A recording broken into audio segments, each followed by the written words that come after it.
Good evening and welcome to the October 24th meeting of the Town Council. If you kindly rise and join us in the Pledge of Allegiance.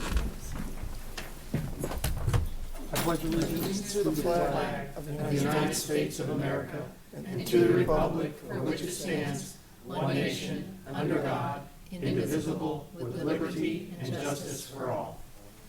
Thank you. The only announcements I have are the state general election will be held on Tuesday, November 5th from 7 a.m. through 7 p.m. And there are 3 polling places in Merrimack: James Mastrocola Upper Elementary School located at 26 Babusick Lake Road, Merrimack Middle School, which is located at 31 Madeline Bennett Lane, and St. John Newman Church located at 708 Milford Road in South Merrimack. You can visit the town website at merrimacknh.gov to determine your designated polling place, or you can call the Town Clerk Tax Collector's Office at 603-424-3651. And you can also, Merrimack website will bring you to the Secretary of State's place. So, Paul, oh, no, never mind. Wait a minute, Paul. I have upcoming meetings of Thursday, November 7th, Thursday, November 21st, and Thursday, December 5th, all at 7 p.m. here in the Matthew Thornton Room. And Thursday, when? December 5th? December. I thought I heard November, sorry. Oh, You no, said December. if I said November, December 5th at 7 p.m. All council meetings here. Yes, sir. Am I ready? Yes, you're ready.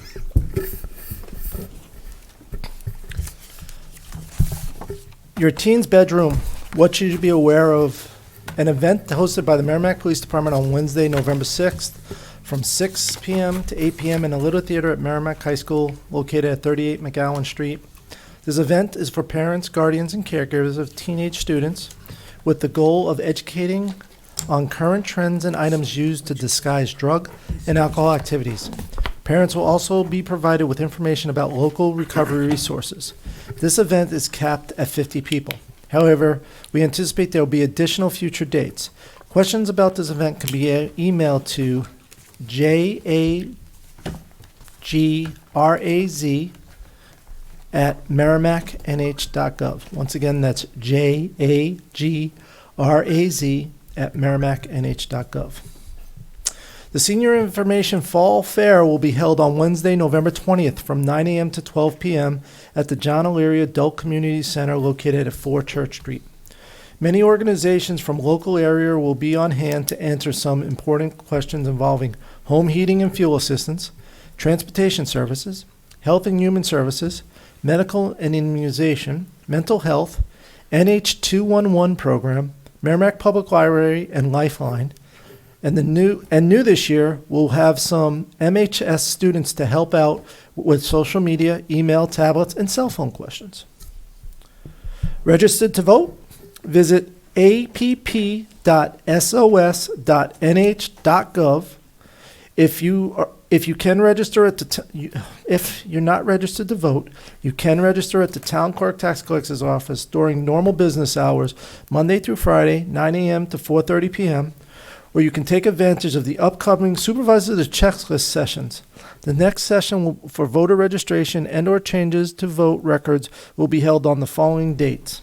Wednesday, October 30th from 7 to 8 p.m. This is the last time to get on the checklist for November 5th state elections, general elections. So if you're not registered to vote, you have until October 30th to register at the Town Clerk Tax Collector Office. After October 30th, you'll have to register in person at the polling locations. And finally, the Parks and Rec Department needs your help to design a new logo. We are currently looking for new logo designs. We'll recognize the winning entry will be recognized in local print and social media, presented with a $50 gift card, receive a $25 Parks and Rec gift certificate to receive a t-shirt with your new design on it. For complete details, visit merrimackparks.org.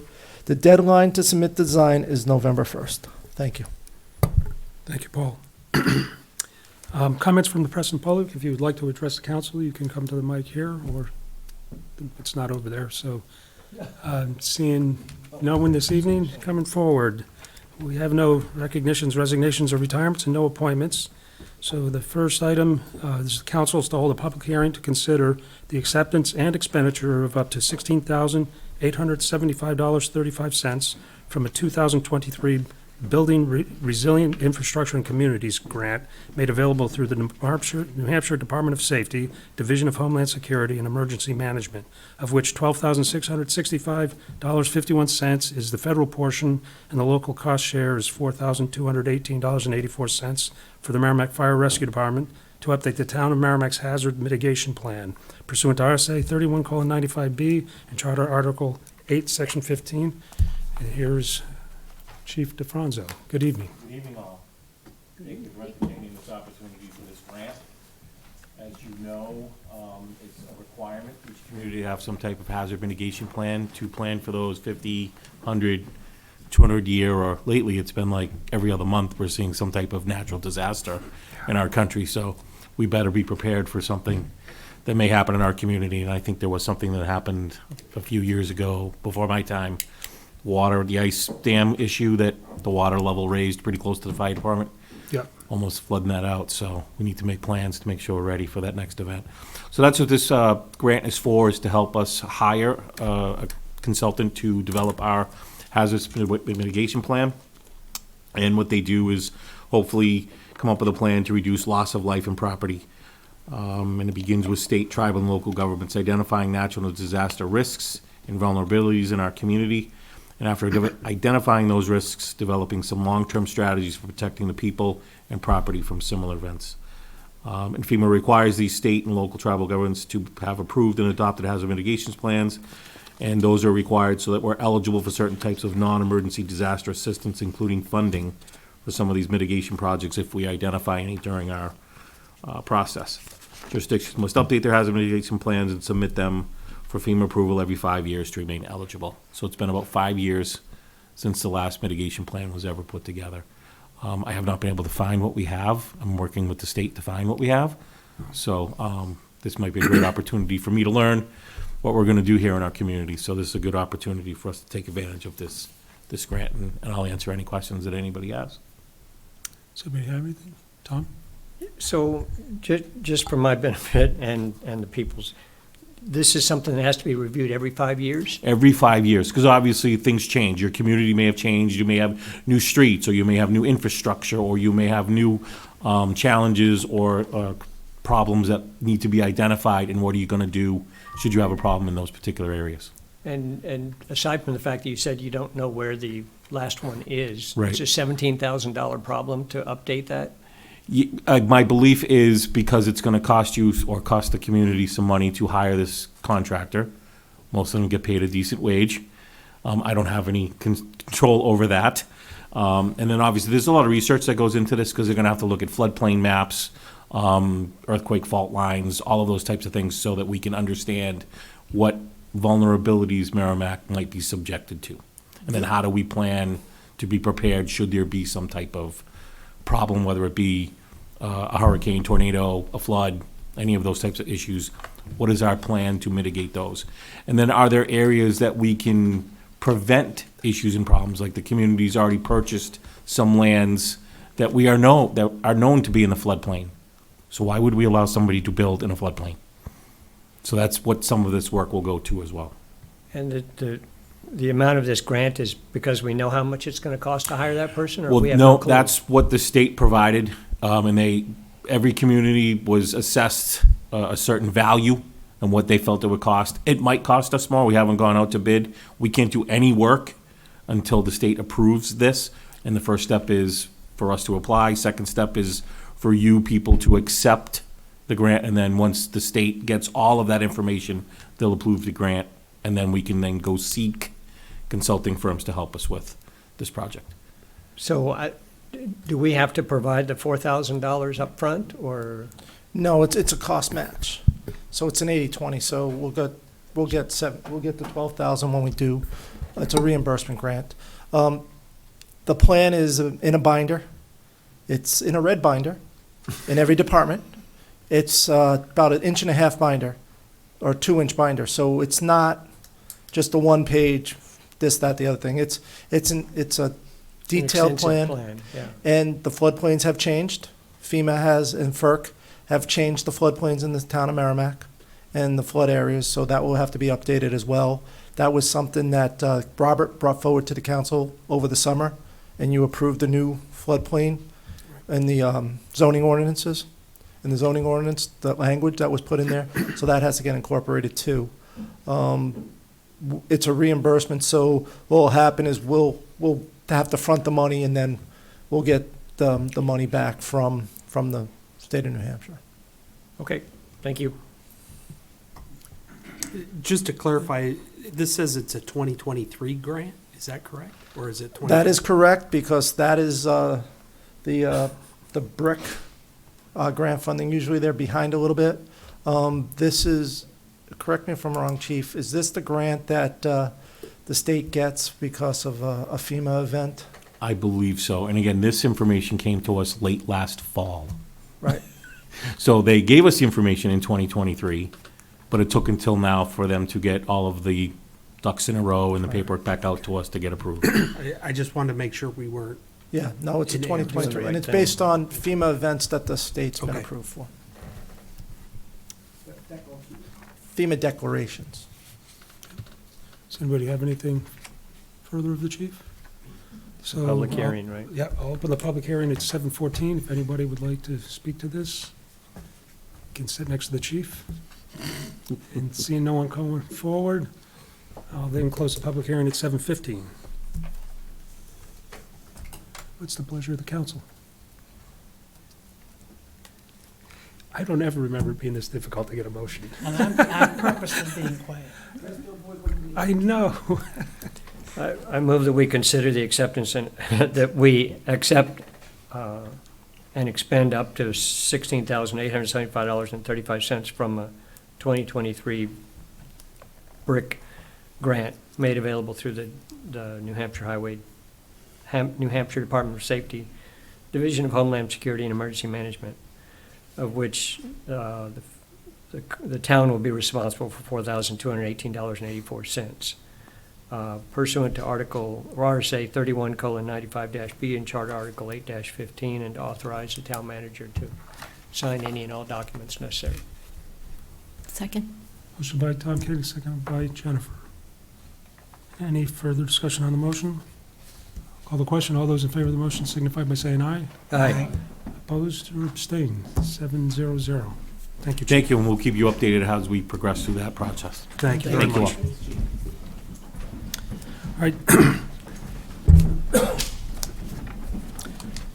Next public hearing is the council to hold this hearing to consider the acceptance and expenditure of a grant in the amount of $420,000 made available through the United States Department of Justice Office of Community-Oriented Policing Services for the Merrimack Police Department to be used towards the purchase of body-worn cameras for all officers and cruiser cameras for the patrol vehicles pursuant to RSA 31:95B and Charter Article 8, Section 15. Chief. Good evening, Mr. Chairman, members of the board, Town Council.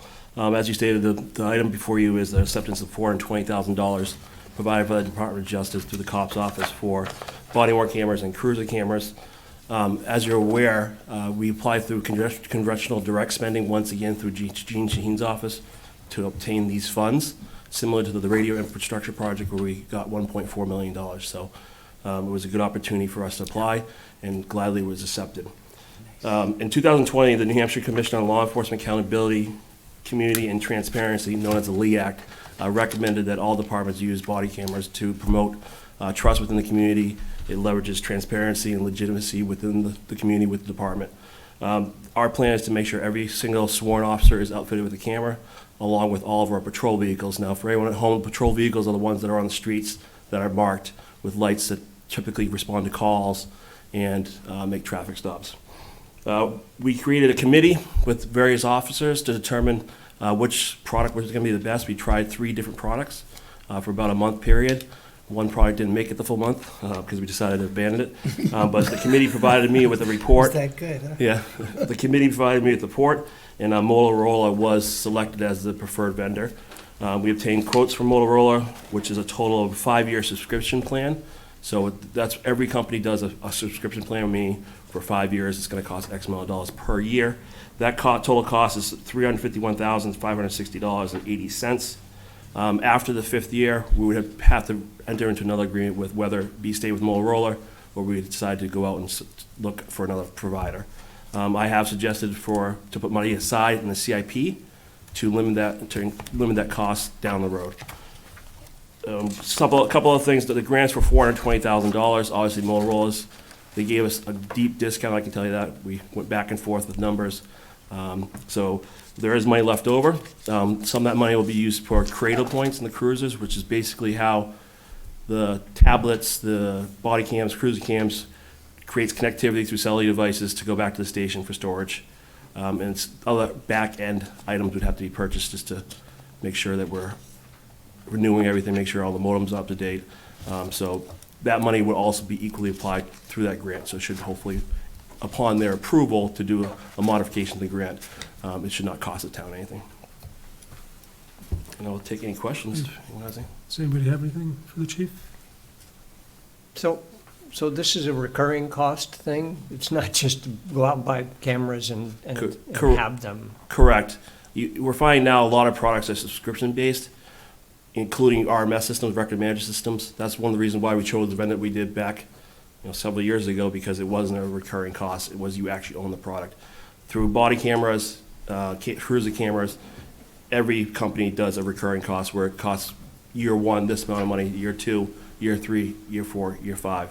What we did was we just knew what a 5-year contract was going to cost, and that's why we put in for the money for $420,000. And like I said, we were fortunate enough because we've been trying. It has been a goal of mine to outfit the department with body cameras. I think it's very important to, number one, show transparency and legitimacy, but also to protect our officers. We're very fortunate in this town. We have tremendous officers, and we are very, very, very few complaints on officers. So it's more of a situation where I want to be a case where we have them. So I'm confident in our abilities of our officers and the choices they make and the decisions they make. But I don't want that one person saying, well, why didn't you have cameras? Why didn't you have cameras? And I thought this was a good opportunity for a great funding resource, to get nearly almost $500,000 to take, that way it's not coming off the town budget. I appreciate that. It gets us started, but it's about the cost of a police officer for that 5-year period, or almost. Well, probably a little less, but yeah. About A little bit 70,000. less. So we're trading an officer on the street for having cameras on each of the ones that we do have. Yeah, but I think it's also protecting the town for liability versus frivolous lawsuits. Having talked to my other counterparts, chiefs in other areas, a lot of times when they have a complaint on an officer, they'll simply just go review the body camera, and that complaint is null and void. They realize it's not a valid complaint. They don't even speak to the officer, because now you're not creating animosity between the sergeant and the officer that's address it, because this person came in and made a frivolous complaint. You just go right to the camera and it's dismissed. Okay, thank you. Jennifer? Just kind of a curiosity factor, is it kind of do you have to take staff members to administer this at all, like to back it up or things like that? Is there anything There is going to technical? be some back-end work. Obviously, Motorola is going to come in and train us. It's going to take time to get used to, right? Because we try it out some other times, and you got to make sure you activate it. Just so everyone knows, you have to activate. You have to give verbal warning saying that you're being audio and video recorded. The person can refuse, and then at that point, we just document it in our police report. But there will be times when redaction has to occur for criminal cases, so there will be some legwork on the back end. Nancy? Thank you. I think this is a great idea. I mean, for the protection of law enforcement officers and the community, I agree wholeheartedly. It's an insurance protection as well for everybody. But I didn't know about, so you give people the option of being recorded? That's an option people can? We tell people are being recorded. Yeah. However, per RSA, they can say, I don't want to be recorded to protect the privacy. In your packets, I provided you with the RSA Yeah. on body work cameras. Yeah. It really breaks it all down where we can record, where we can't. I guess for the viewers at home, we're not allowed to record in schools unless there's an incident going on. Yeah. Other places where you would expect privacy, such as locker rooms Yeah. and such. Good. All right, thank you. Oh, one more question. Sure. Do we have any cameras now? No, we're not. Yeah, okay, great, thank you. And just so the council knows, I know it's been discussed before about, why does the whole department need to have cameras if you're not on the road? And to me, it starts with the leadership, knowing that I support it, my command staff supports it, everyone needs to be in that situation. And plus, you never know when you're gonna be involved in the situation outside. Tom? So are the cameras on all the time unless somebody requests that they be turned off, or So you have to activate them, but then what happens is it goes back 30 seconds. So it goes what? back 30 seconds, so basically, you press it, it's actually going to record 30 seconds before I pressed the activation button. So it's sort of kind of always on, there's always that buffer of that 30 seconds beforehand. But you have to activate it, physically activate it. Right. And the cruiser cams will have different triggers in them where, if you turn your lights, turn your siren, they're automatically going to turn on. Okay. Andy? No, you good? All right, I have one more. Mackenzie, Emily. sure. Where these are only good up to like the 5-year mark, do you have plans to reapply for this grant every 5 years? If To there's pay for funding the cost. mechanisms available, I'll apply, but typically all these grants have been established, through congressional direct spending, typically it's been to allow departments that don't currently have them, the opportunity to get them. Most grants we find you can't supplant where you're gonna be replacing the same equipment, but if there are funding revenues out there, I'll certainly be looking for them. Paul? If this is approved and this is something that the town council is looking forward to doing, we'll bring funding mechanisms forward to either a capital reserve or an expendable capital reserve fund to start setting money aside so that 5 or 6 years down the road, we can replace these. And that's what we'd be looking at. It would be similar to, fire truck or DPW equipment capital reserve fund. This would be something that we would look at going down further and making sure that the taxpayers every 4 or 5 years aren't getting hit with a spike for a one-time hit. So we'd smooth it out using an expendable trust fund or a capital reserve. Chief, how many different companies offer this type of service? Obviously, we know one didn't work. There's a lot. There's a lot. Okay, so There's a lot, and there's various things too, like you gotta think about cloud-based storage. Some companies charge you for X amount of storage, and then once you go over, you get billed more. Molar is unlimited storage. So these are all factors we looked into. We looked into redaction services, how easy it is to redact the video. So our employees are spending a lot of time on redaction because some companies don't even offer redaction services, and then you have to outsource the redaction services to a CJIS compliant company. And the reason I ask is for the competition component, to make sure that when we go out, we're not trapped in sticking with Motorola because we have theirs, and this is something, the subscription includes all of the cameras and everything about it. Correct. This one includes everything, yes. Yeah. And you mentioned, it's trap, and you've seen some other communities that have gone with another source. I'm not gonna say the name, but they've actually broken, it was originally billed as such a great product. They've actually broken contract 'Cause it was, and ate the cost oh, to go to wow. a different venue, different product. So, I think the committee that we formed did the due diligence, and obviously, I did my due diligence by asking around the state as well. And there's other ones that might be a tad bit better, but there was one vendor in particular, by the time we applied for the grant in 2022, they already got up $125,000. So what's going to happen in year 5 down the road? So to me, that was an astronomical leap for the same product. So this is why we chose this one. It's good not being first, too. You can get those questions answered from people who already had the experience. Correct. Is there anything further from the council? Are you all set? Oh, it's a public hearing, so I'm opening that public hearing at 7:26. If anybody would like to address the council? Bill? Please. When did that mic appear? They moved it from there to there. Did you turn this on, Paul? It's on, Bill. Be sure. Just start talking a little bit. Just pull it up a Oh, little okay. higher. Yeah, my name's William Behrens, 25 Island Drive here in Merrimack, and I'm here in Merrimack 39 years, and I just passed 26 years volunteering for the Merrimack Crime Line, which our organization is authorized by the Attorney General's office to raise funds to support the police department. And I'm here to support this proposal to get the body cameras for the police. They do a great service for us here in the community, and I just wanted to throw our support as far as the crime line goes to help support the police in that effort to continue keeping our citizens safe here in Merrimack. So I don't have anything else to say, but other than I would like for the council to approve this opportunity to get the grant and get it rolling in positive direction. Thank you. Thank you, Bill. Thank you. Thanks, Bill. Okay. Anybody further? So seeing no one else, I'll be closing the public hearing at 7:28. In the pleasure of the council. Nancy? Oh, that's right, you said, please do. Press the wrong button. I move that we accept and expend a grant in the amount of $420,000 made available through the United States Department of Justice, Office of Community-Oriented Policing Services for the Merrimack Police Department to be used towards the purchase of body-worn cameras for all officers and cruiser cameras for patrol vehicles pursuant to RSA 31:95-B and Charter Article 8-15, and authorize the town manager to sign any necessary documents. And I'll make a second. Motion by Nancy Murphy, and seconded by Mackenzie. Any further discussion on the motion? See none. Call the question. All those in favor of the motion signify by saying aye. Aye. Opposed or abstained? 7-0.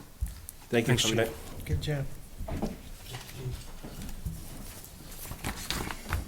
Next on the agenda is legislative updates. I see no one from our legislative delegation here, but Nancy? Great, yes, I just would like to make an announcement. We're working with Dartmouth College and Department of Health and Human Services around a lot of PFAS-related health issues. And one of the, let me just see, get her correct title, Mia St. Angelo from Dartmouth. She's a research assistant with Dr. Megan Romano. And this is a study about PFAS exposure and breast cancer risk. They're looking to recruit women in their 40s living in areas with known PFAS exposure, including Merrimack.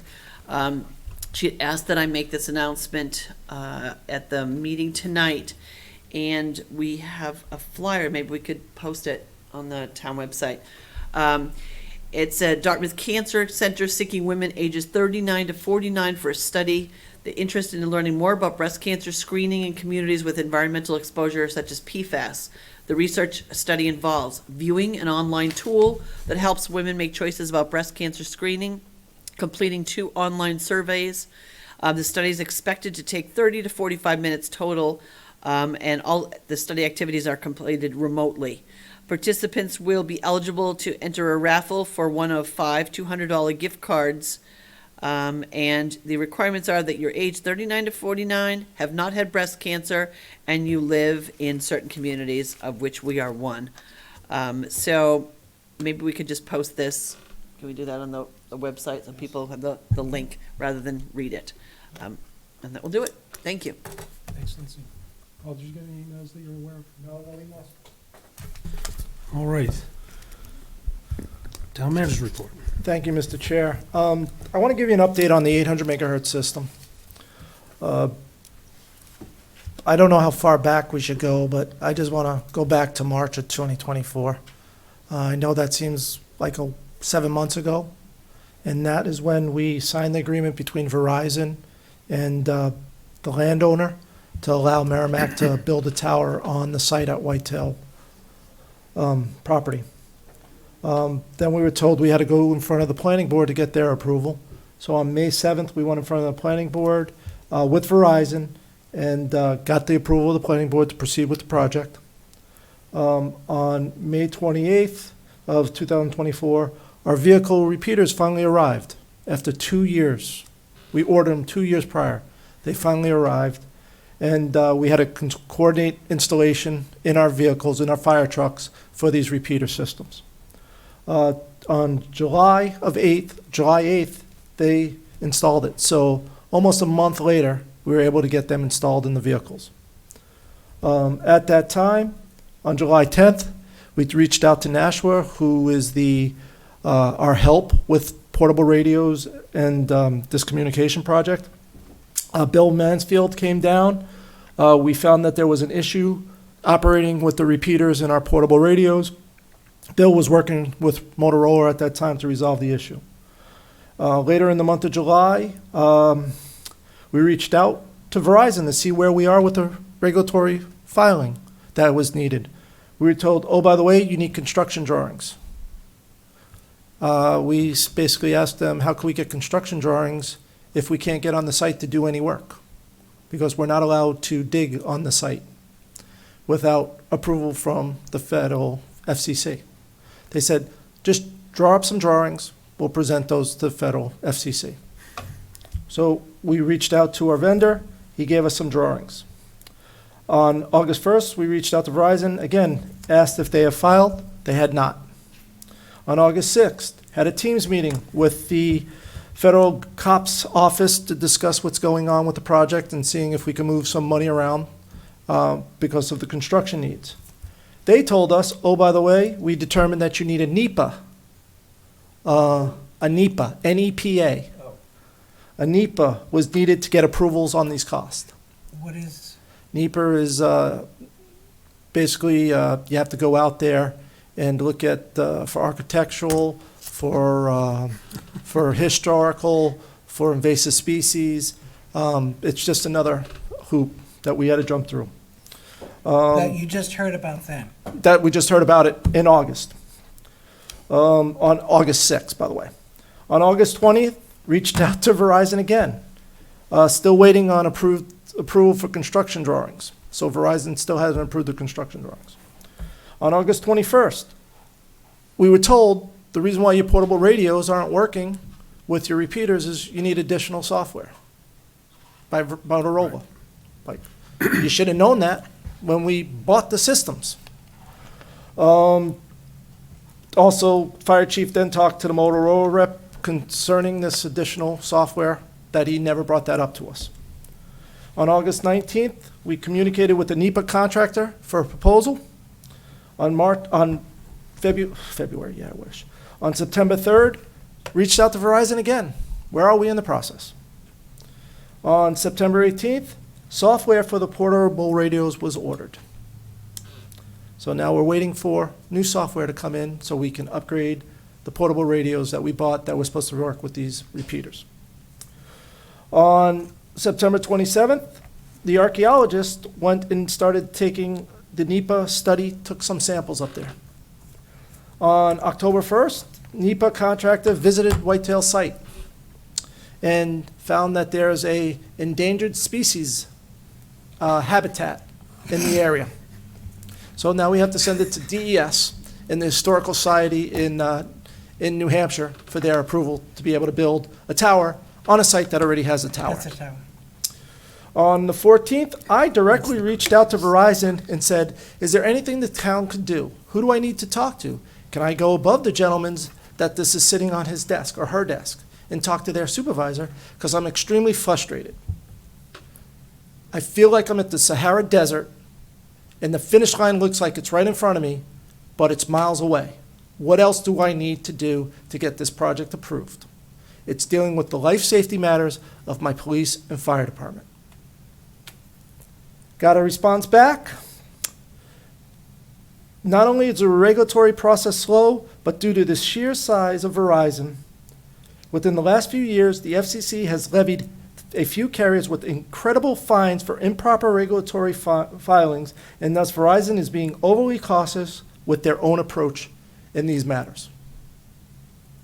So because of the sins of others, now we're at the mercy of Verizon. Again, on October 21st, the chief reached out to Bill Mansfield in Nashua for the radio system portables. Next week, we'll review the new radio templates and prepare to install software on the vehicle repeaters so that the vehicle repeaters will work with the portable radios we have. To say that I am extremely frustrated is an understatement. It took the town to get our legal team involved to get this contract that we signed back in March resolved. And the reason why it got signed in March is because the owner was in Florida and they didn't accept a digital signature. So we had to wait for him to come back and sign the paperwork when he got back from vacation. It's a big company, I understand that. It's sitting on somebody's desk. And right now, I'm trying to figure out who do I need to call. During all this, I also reached out to our senators and congressmen Just gonna say- and teed them up to say, when this goes in front of FCC, can you put a good word in there to fast-track this project because of the health and safety needs of our police and fire department? Because this is going to be helping our communications. And they were all amenable, all agreeable. They said, once it gets, just let us know when it's in front of them, we'll reach out for you. So they're all teed up already. Our representatives and senators are teed up ready to go on our behalf down in Washington to help that process along a little quicker. So that's where we stand. I know it's not the best news in the world. But like I said, I thought we were at the finish line back in March, but it was just a mirage. And every time we turn around, there's another hurdle or another hoop that we have to jump through.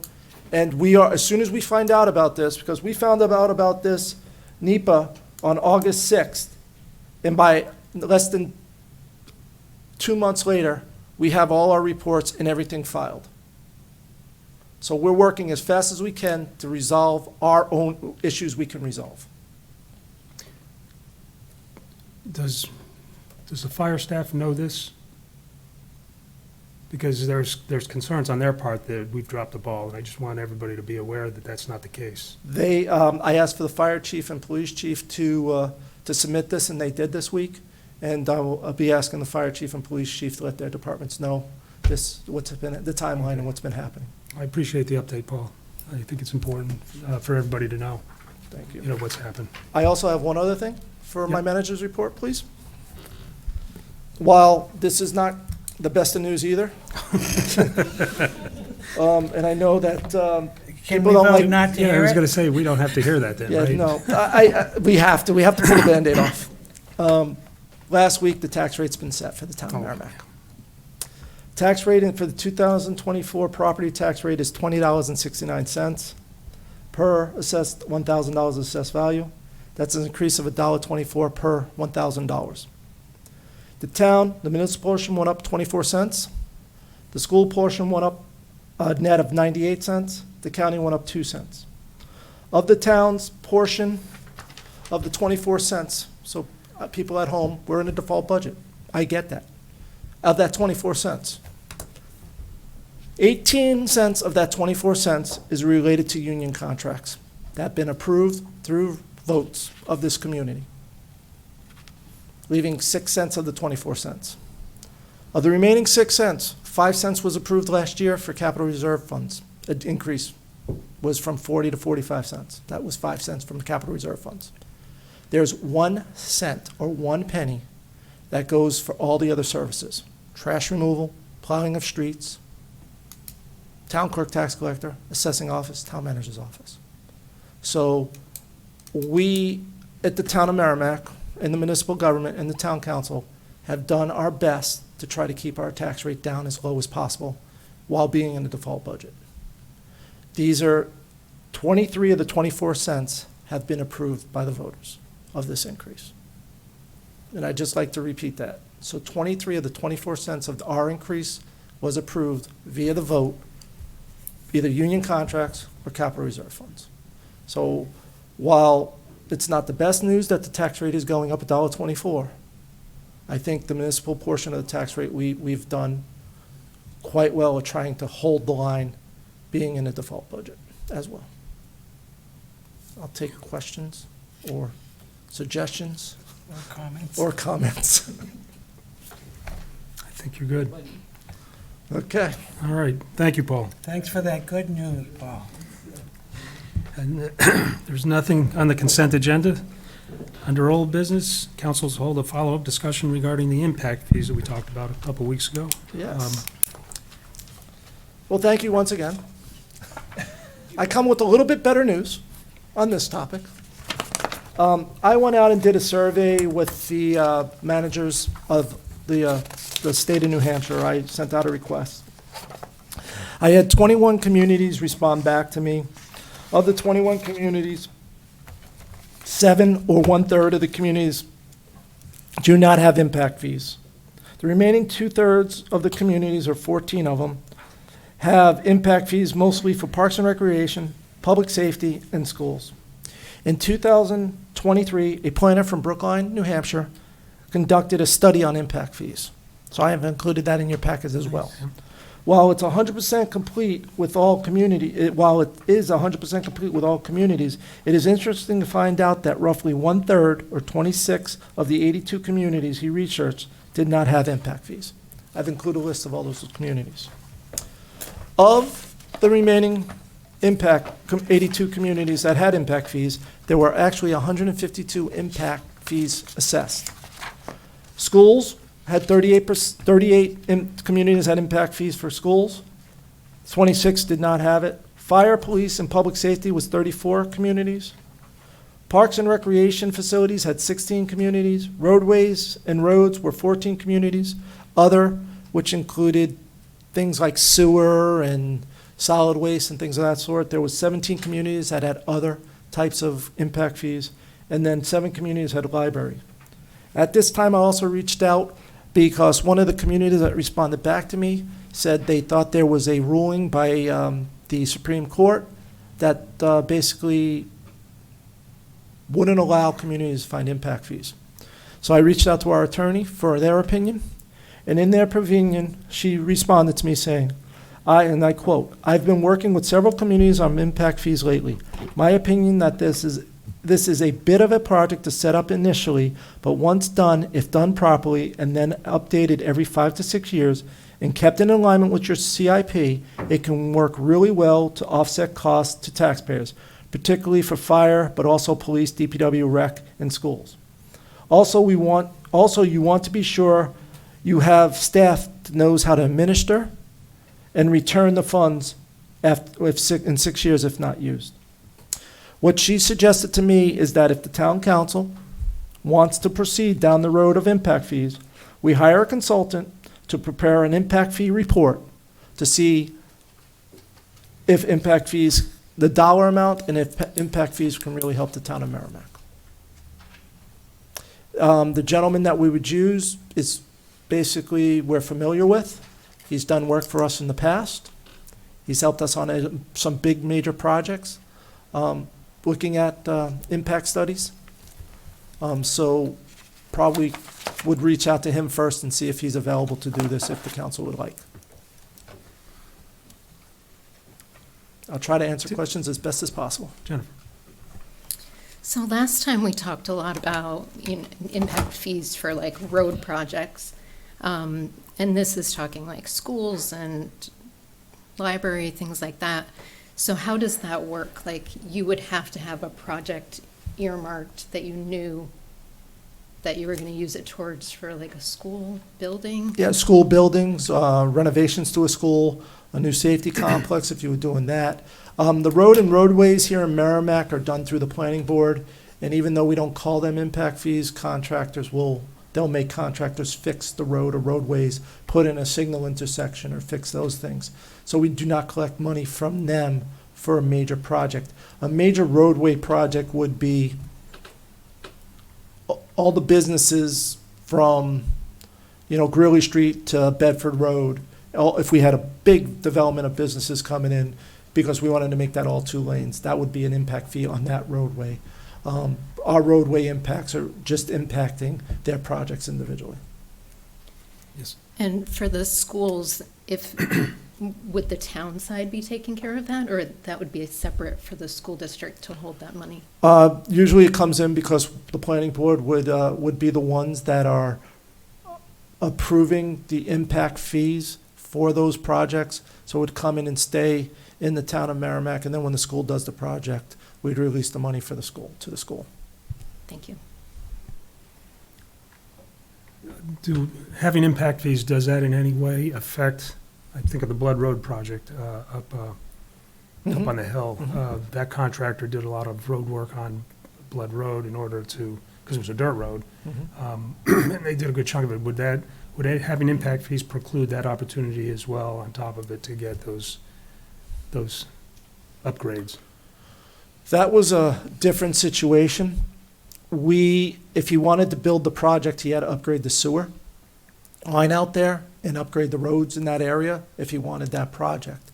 So that would be considered a specific project. So it wouldn't be in our impact fee structure.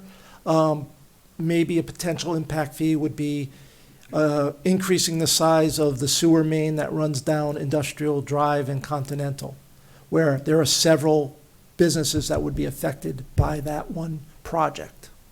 And that's what you would use an impact fee for. You wouldn't do an impact fee for one-off. You know, like that contractor up in the, in that area, there, Chestnut Hill, we wouldn't do an impact fee for one-off because he's just improving it so that his buildings can go Can in. accommodate. So Blood Road was part of that. I know that the other section was, but, the sewer component. Yeah, Sukapo, and the, down. Blood Road Blood had- Road, yeah, Blood they Road, ran that sewer down little there? section that was, dirt, that got paved, he paved it as part of the, agreement to be able to build up in Chestnut Hill.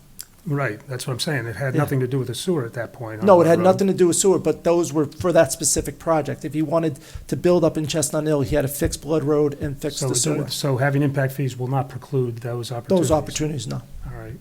specific. Somebody have, Nancy?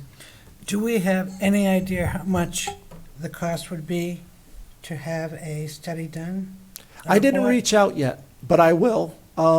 I don't know, to be quite honest with you. It could be 5,000, it could be 35,000. I don't know how much, it's really how much in That would depth make do a we want to get? If this is where the council wants to go with this, to look into it further and keep on diving down this impact fee, no, I shouldn't use the word diving. That's a stupid word. Personally, Moving down the road of impact fees, I will reach out to the gentleman I'm thinking of and say, hey, how much would it be to do an impact study? see, to me, it would be worth just, knowing the price would have an impact on me. Right. Because if in fact it's a reasonable amount, and reasonable, I'm not sure how I can define that yet, that would help me make a decision about whether to do impact fees or not, because I need to know if it's worth it. And that's what you need the report for, right? Correct. So my question, sorry, somebody, okay, I thought somebody was blowing up my phone on one of the other classes, I'm sorry. So to me, it's worth, I need the Would information about the $20,000 cost. be reasonable for an impact fee study? No. No, okay. I was thinking like $5,000 maybe. I was thinking 5 or Up to 6. 10? Well, see, because, and this is why maybe it would be worth spending a little money on getting it checked out. We would have to, I mean, we have situations in town where we let things go for so long, and we don't have, in order to do these projects, it's major money now, and we have to be ready if it's for sidewalks, of new schools, whatever, we have to be prepared to do that, otherwise in 6 years it's gone, so. We're not asking them to establish a fee schedule or that. We want to find out if it's worth it financially. Correct. Well, that would be the first step, is to find out if it's feasibly, financially responsible That's for it. correct. The next step would be to hire him To establish it. the impact fees. But Yeah. I need to know if it's going to be worth it before I Right, invest any more exactly. money. And we've tried to do some of this stuff, like the sidewalks, you brought up sidewalks. I know that we tried to get a sidewalk plan in place Right. so that we could start charging impact fees for sidewalks. And I don't know, that has never come forward to That's the my town point. council because of XYZ plan. And they were looking at that and trying to do that. What I can do is let me reach out to this gentleman. If it sounds like it's $5,000 or less, it's a go. If it's more, I'll come back with another I'm only suggestion. speaking for me. I'm not sure I'm speaking for Tom. Get other people's And, opinions. and we used to do impact fees when I first started here. And every one of those impact fees that we'd started with, It's not bad. Got returned. I had to return them because they were, first of all, it was 7 years at that time. And we're talking, they were sitting on the books for 15 years. Well, why wasn't it used? Was it incompetence? Was it, No, you it had wa- nothing to use it on? there was 2 impact fees that I recall 100%. Traffic light at Manchester Street. That was never going to happen. Because We should have never taken the impact fee for it at all. It was on a state road. The state wasn't going to give us another traffic light at Manchester Street. So we should have known from the beginning. We should have known from the beginning Okay, so not to do was a that. mistake. yeah. But that was one that sticks out in my mind. Another one that stuck out in my mind right now is the intersection at Wire Road and DW Highway. We had an impact fee study for that. And the impact that we used was changing it, the study was change it from a yield sign to a stop sign. But- And the rest of it had to go back. So those examples you give are roadway projects, right? Which we already said is probably not the best use of impact fees. If I go down this list, 90% of these communities that use impact fees, the first thing that's listed is either fire or police. Correct. Spending that money is within our control. Correct. Right? So if we collected impact fees, that is 100% on the council if you align that with the CIP. I will also say, if you go down this list, there isn't a community that surrounds us that doesn't collect impact fees. I mean, Manchester does, Nashua does, Bedford does, Milford does, Amherst does. Like, we're the anomaly. I mean, Well, 33% of us. well, I'm just talking the towns that surround. And 100% agree. But it's also how you set up your impact fee structure. So we might not set up an impact fee structure for a new safety complex. We might set it up for an impact fee for a fire truck. Exactly. So it's all depends on that next step of how you set that impact fee up. Yeah, and I think it should be in alignment with the CIP, right? And at the end of the day, if you set it up right and you don't use $1 million to buy a fire truck because it is covered by impact fees, that's still $1 million that this town council can now go out and use for other parts of the budget. So Yes. as long as you set the impact fees up Design. to be aligned with the CIP, and we're very disciplined about the CIP, I don't know why it wouldn't work. It would work, but once again, you need a good plan started and move forward. Then that's what And you then do. kept on, that's the review, every 6 years or 5 years is the review to make sure what our impacts are aligned with the projects that we're coming forward with. But the first step is it feasibly worth it? And how much is that feasibility? To find out if it's financially worth it. How much is people willing to spend to get that accomplished? See, isn't it a bit disingenuous, though? Go ahead, Tom, sorry. So I'm not in favor of impact fees. I've been on the planning board and we've talked about them a lot in the past. We've talked about trying to be specific enough as to how you assess that fee and what you can put it against. And granted, when we've tried to do it against roadways or sidewalks or stuff like that, we just never can possibly afford to put those projects forward for the anywhere from 0.5 to 5% that we accumulate in impact fees. The cost to the town to do the projects is always so much more than we've accumulated in impact fees. But I'm not sure that, and so we don't do the project, then we're giving it back in 6 years. And it's just, now it's become a management nightmare, it's become a personnel nightmare because they have to understand and train and work with this kind of stuff. We have to update the plan every 5 years. I just see it as as a whole that we're gonna keep throwing money into.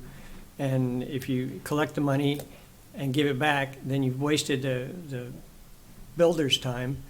If you are assessing impact fees, now you're increasing the cost of doing business in the town of Merrimack.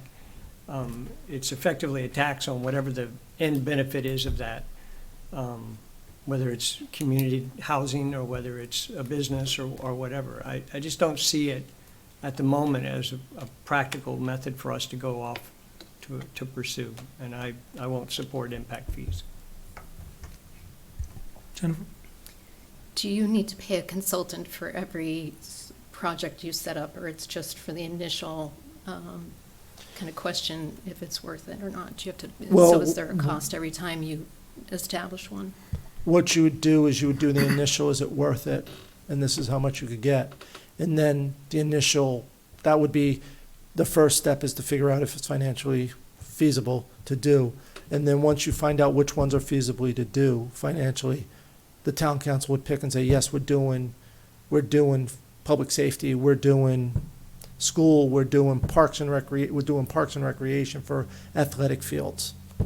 We're doing this, and those would be the ones that you would move forward with in your plan, and you would set up a cost, whether it's 5% or 50 cents on the dollar, or whatever it might be, and that's how they would fund it, and then you would have to do the project within the 6 years, and then you would just look to say, is it been feasible? If it's an athletic field, did we build that athletic field within 6 years? Or, yeah, we got $100,000 in impact fees, but the project for turf field was $1.3 million, and we're not coming up with the $1.2 million to do the field. I think that's, Tom, and I think, I understand your point, and I understand your point, but the trick is to designate it to something that is, it's not a matching thing. It's something that is clearly identifiable and that's already planned, like in the CIP. That's the big difference. If you're putting it like a road, well, we're gonna have to invest a certain amount of money in order to complete the project. If you target it to the CIPs, it's already built in. You don't need to worry about that. The one thing that always comes to my mind is, we listened, I think, a little over a year ago, maybe more than that. We need a ladder truck. Why did we need a ladder truck? Well, there's increased number of tall buildings in town. Well, what are those tall buildings? Well, they're apartment buildings. Right. If we had been assessing impact fees, fire impact fees to all the apartment Specific. buildings in town, that would have paid for a portion of that $1.5 million that we were gonna pay for anyways. We have a replacement schedule for our ambulance, our trucks, our fire, or our police cruisers. vehicles, all of that. And I don't think a year has gone by where the departments haven't come and said, hey, we've got this much in our CIP and we'd like to go purchase this. If we had that money there, it would 100% offset what we put into the CIP, and then we could use that for other purchases. And they're things we're gonna go buy anyways. We already saved for them. It's a definitive kind of thing. It's not- Exactly. It's not a pie in the sky. It's not, let's face it, how Possibility. disciplined have we been about athletic fields in the CIP? Not very disciplined. Fire, we've been very disciplined. Police, we've been very disciplined about that. Right, but see, I'm actually in agreement with Tom on this. Because the reality is, these are taxpayers as well. They come into town, all these apartment buildings have come in here, they do pay taxes. Maybe the failing was the planning board allowing them to go to that extra floor, but we needed a ladder truck regardless, and we were gonna get that ladder truck. We planned on it and we saved for it. So I think it's a cash cow potentially to offset those things that you talk about, and I see the desire to do that. It would make life easier on our end, trying to find out how we can cover certain things, but I think that those things happen anyhow. They are taxpayers. And it's how the community has grown. It's just continued that way, but, so. So one other point is that in the past, I've understood that impact fees have to be associated with a specific item that is impacted by that development. So to talk about athletic fields, the percentage of responsibility that a new building is responsible for building that athletic field is something that has to be created and understood and could be challenged in court if we come up and say, we need 100,000 from you for that effort. I And the totally court agree. comes back and says, you get 5,000, and so the amount of time and trouble that I think our staff would have in dealing with and adjusting all of those small amounts, or those amounts, whatever size they are, I think suddenly that it takes away, there's a diminishing rate of return in the impact fees versus the energy and effort that has to go into and supporting them, managing them, looking at the program every 5 or 6 years, returning money that doesn't get used appropriately. And those fees, I don't think, can be just assessed that we want to put it in the bank and we'll put it in some CIP project. You have to identify specific programs that are being impacted by that development. So I think it's more complicated than I'm hearing us talk about here.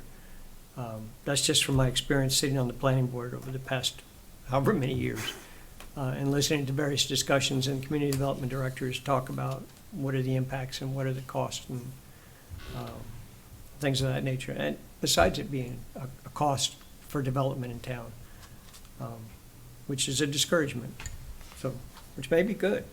If you're talking about more apartments, maybe Well, we want to I discourage. think the example that Andy has brought up is a pivotal example. For years, we had a ladder truck when we didn't have a building over 2 to 3 stories. We didn't need a ladder truck. Now we do because of the number and height of the buildings that we have. I do concur with you that there'd have to be real careful planning and boundaries. Because you're right, athletic field, that's a wonderful example. That would be silly, because We're not gonna get it done. we would have to commit to building it within 6 years. That's what you're saying. As soon as you set up a fee for a specific project, you better commit yourself to completing that project within 6 years, because it's gonna be, automatically have to be returned. Which is perhaps not a bad idea, why we need to get more information to be able to make a decision. So, I mean, I would like to make a motion, and people can make their opinions known, maybe, that we authorize the town manager to seek out bids for, I don't want to say bids, seek out the cost of a consultant to determine whether, to prepare an impact fee report for the town. Should we limit the amount up to 5,000? Well, Or if just you're to find out the cost? Yeah, if you're just going out for cost. Just to find out the cost. I'll second. Does that need a motion, or is that just something doesn't matter to me, we've got the motion in a Well, I second, think we we can have just a go with certain it. amount of diversity of opinion here. Right, but if he's just looking for a price, but we've got the motion in second, so we can vote on that like we probably by rules should. Why should we, Why should we follow the rules? why should we start doing that now? That would be a new effort. Oh, gosh. So, we got the motion by Nancy Harrington and seconded by Andy, and You have a question? I Nancy? do have a question. Is that, can I ask that? Okay, Sure, yeah. My question is, actually, you said it, I mean, we have no idea what this number is. We're And just even- asking, Right. directing him to find out how much it would That's the thing, cost. and I just wanted to know what the process is that is. I mean, do we put that out, like, no, it's not to bid, but do we ask multiple places, or we just rely on one? Because, I mean, I could come in and say, okay, I'll do it for you for $25,000, where that may not really be the value of that, having one I bid. have a gentleman in that I've used, that I've trusted, that I have talked to, that has done business in the town, Has that has a been reputation. referred to me by our attorneys as well, the same person. And I'd go reach out to him and say, how much would this cost? This is a specialized field. It's not anybody can do it. They need to, there's a lot of stuff that they have to do. I've worked with him, Community Development's worked with him. He's worked on both sides of the Isle of Merrimack. He's worked for vendors that are coming in to put in buildings. He's worked for us against vendors who come in and put in buildings. So he understands the town of Merrimack. He understands how we work. So I would ask him for a price, and I would trust his price to be probably within the ballpark if we do go out for RFQs, request for qualifications, RFQs on this process. And I can even try, and I'm not gonna make promises, but I could try to have him come in and discuss what a impact fee plan really pertains as well. I'll try to see if he would And do that maybe he for can me. really answer some questions. So I could bring that all back at the next meeting after the vote is taken, if that's the way the council votes. All right, do we get the motion in? Do we understand the motion? Even though it wasn't well stated, do we all understand it? Yeah, just looking for a price for somebody to come in and possibly come speak with us. All right, all those in favor of the motion signify by saying aye. Opposed? Abstain. 6-1-0, Tom Koenig voting in the negative. Thank you. All right, next item under new business. Okay, I thought somebody was going to be here this evening, but we're here to talk about the council's obligations on Election Day. And Nancy had come up with about 8 questions, I guess, and Paul has spoken to the Secretary of State's office. Yes, thank you, Mr. Chair. Can I just preface it? Just prior to, over the years, and how long have, over the many years, the three of us here, there have been questions, not a lot, not big ones, but there have been questions that have been raised, and sometimes the answers change. And some of it's just for clarification this election is a very important election, and we want to make sure that all of us are comfortable with all the details related to our responsibilities and our role. So we had made a couple of questions. Some of it was related to, most particularly, for people who are running for an office but are also a counselor, and where are the boundaries there? So that's what stimulated the questions. So go ahead, Paul. Thank you, Madam Vice Chair. In preparation for the upcoming national elections, the council had questions related to the role and responsibilities in preparation of the election process, as well as at the polls for the November 5th election. Major questions and guidance by the Secretary of State's office is as follows. This is a summary of actual detailed results, will be included in the backup information, and I passed it out, and it'll be on our website as well. Although the regulations specify selectmen, it is assumed council can replace selectmen, and that's what the Secretary of State also said. While the regulations at the state are always written for select boards, and we just replace that with councils. First is requirements of the council attendance at polls on election day. The 2 town councilors or their pro tem designees must be in attendance at every poll place. We believe the constitutionality requirement is satisfied by your circumstances if a total of 7 town councilors or their pro tem designees are present at the election, with at least 2 at each polling place. Presence of the councilors or pro tem designees do not include after polls are closed and includes the time of the ballot counting and tabulation and securing and signing the ballot boxes. That was one question, and that's always been a question. How many counselors or how many designees need to be at a polling place? If we had 1 polling place, be great. Only 2 you would have to be there. But we, in this town, have 3 polling places, so at least 2 at each polling place.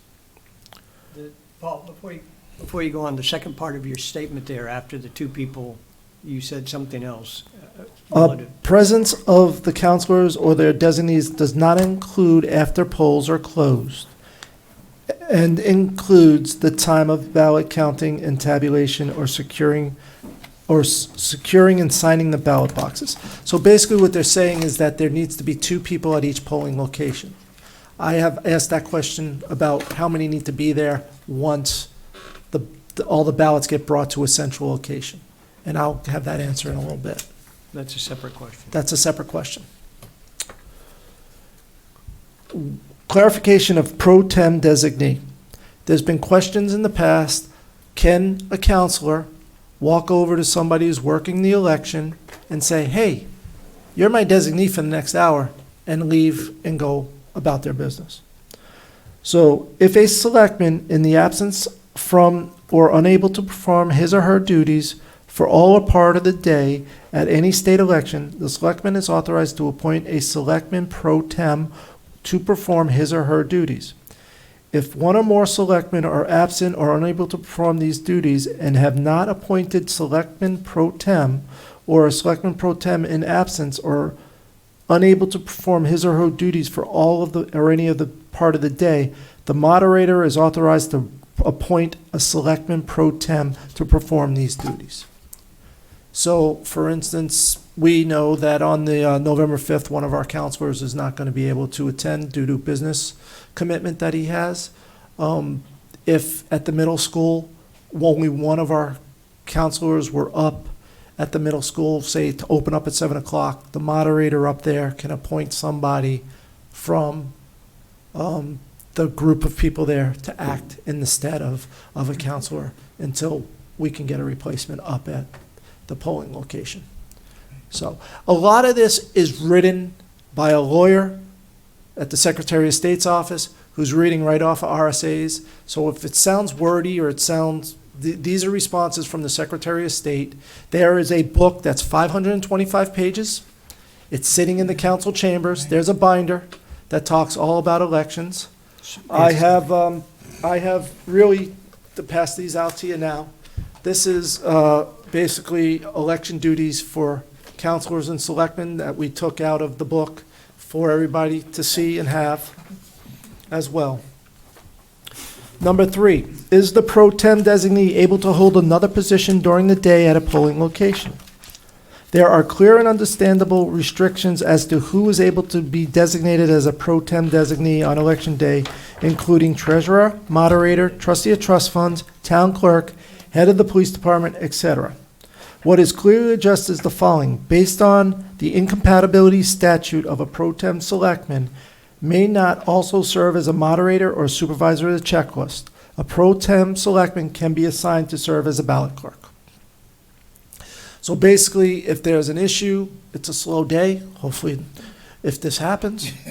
Somebody who's checking people in can serve as a pro tem designee for the town council as well. Number 4, role of the council of pro tem designees if on the ballot for any other elected position. Now, there are certain positions that a town councilor cannot run for. We are researching that further. But one of them that we know that a town councilor, if you're a town councilor, you cannot serve on any other board, elected board in the town of Merrimack, such as ethics or planning board. You can serve as a council representative, but you can't serve as an elected official.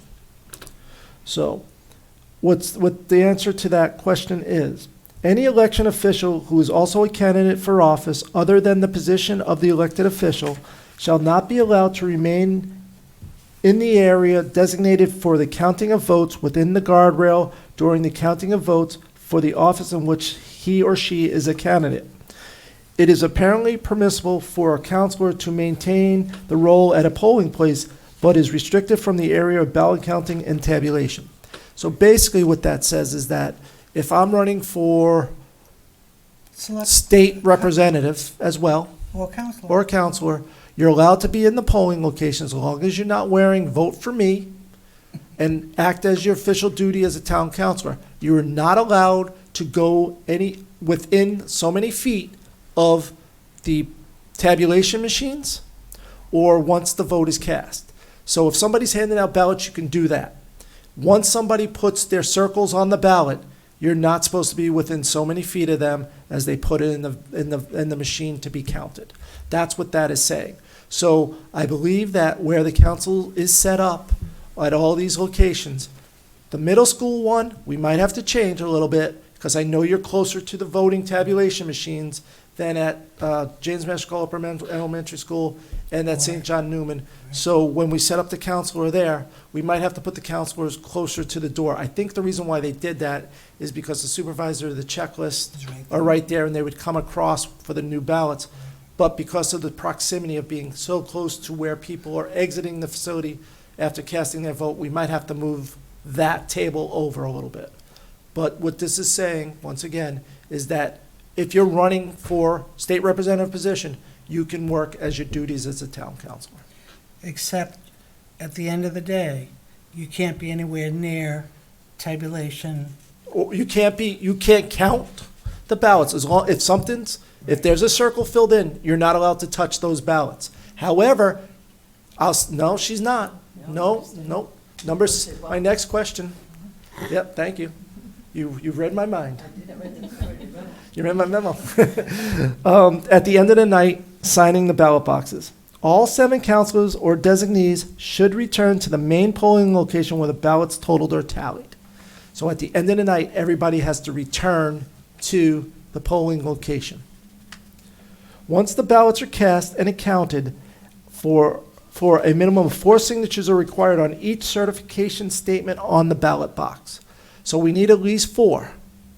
But all 7 you have to be there because the moderator at the time or an election official, the town clerk, tax collector, can ask the council to help out to speed up the process in recounting ballots or doing X, Y, Z.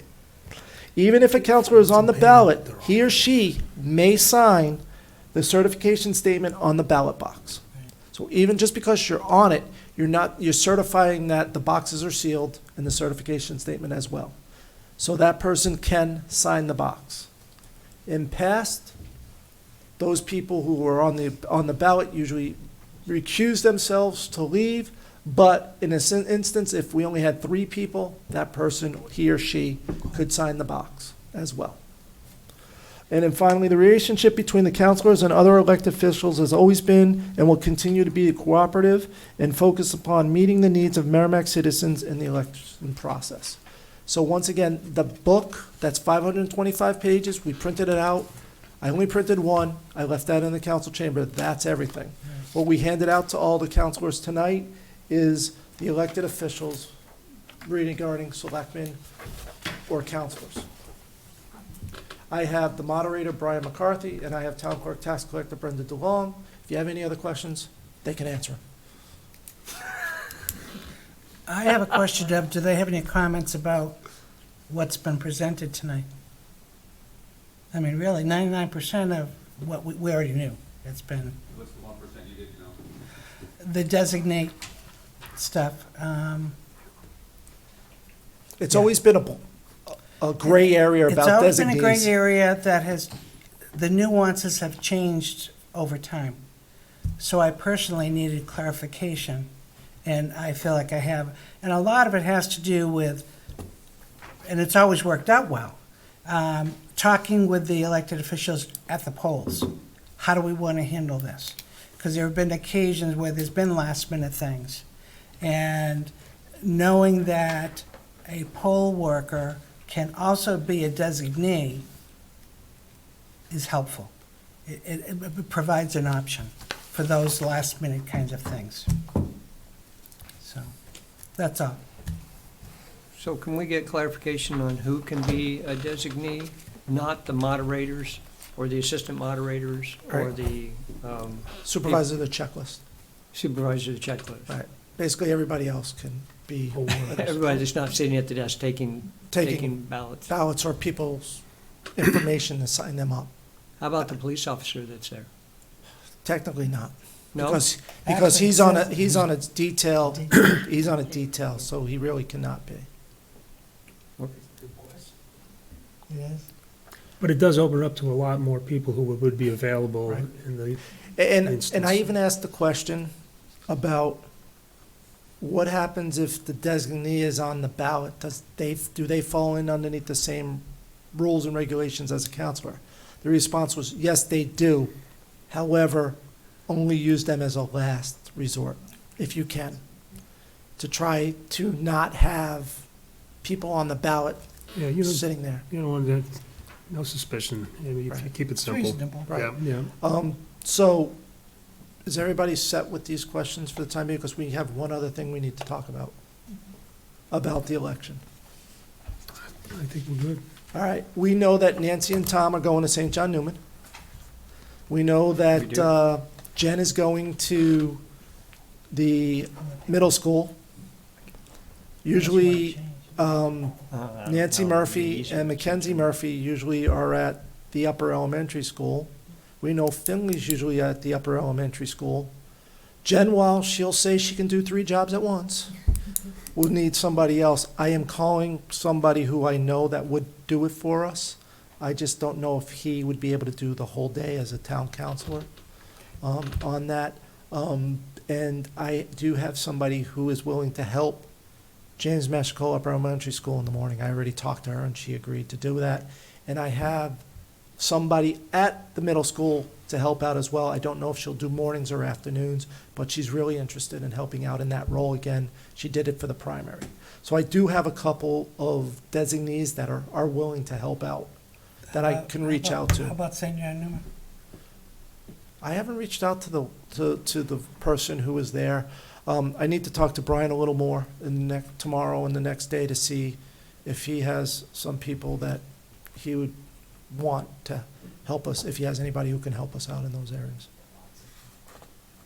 Because I know they're having difficult time too for this, on getting the people to check in for ballots and things of that sort.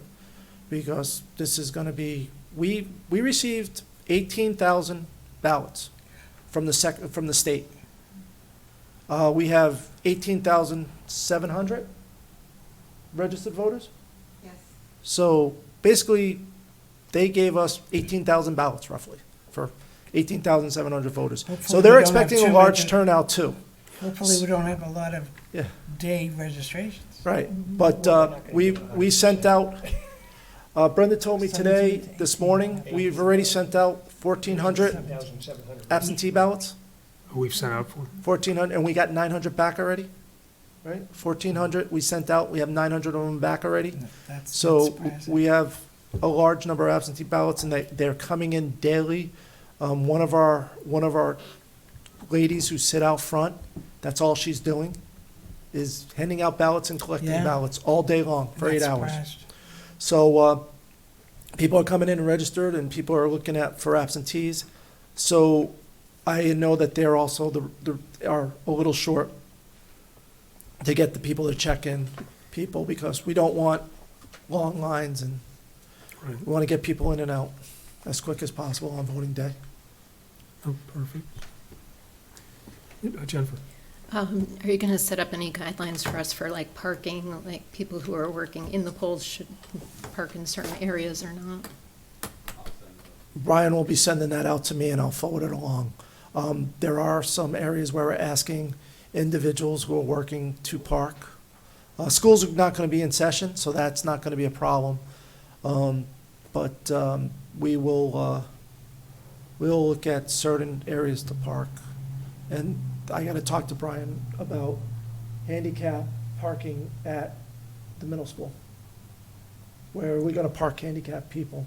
And which door are they going to Right, go 'cause they have a in? long walk, as I recall. Designated spots that are there. By the office No. By the door. or by the exit door? And they can go in the exit door? We've changed the entrance to. Brenda, you got to Yeah, come you and have speak to. on the microphone, please.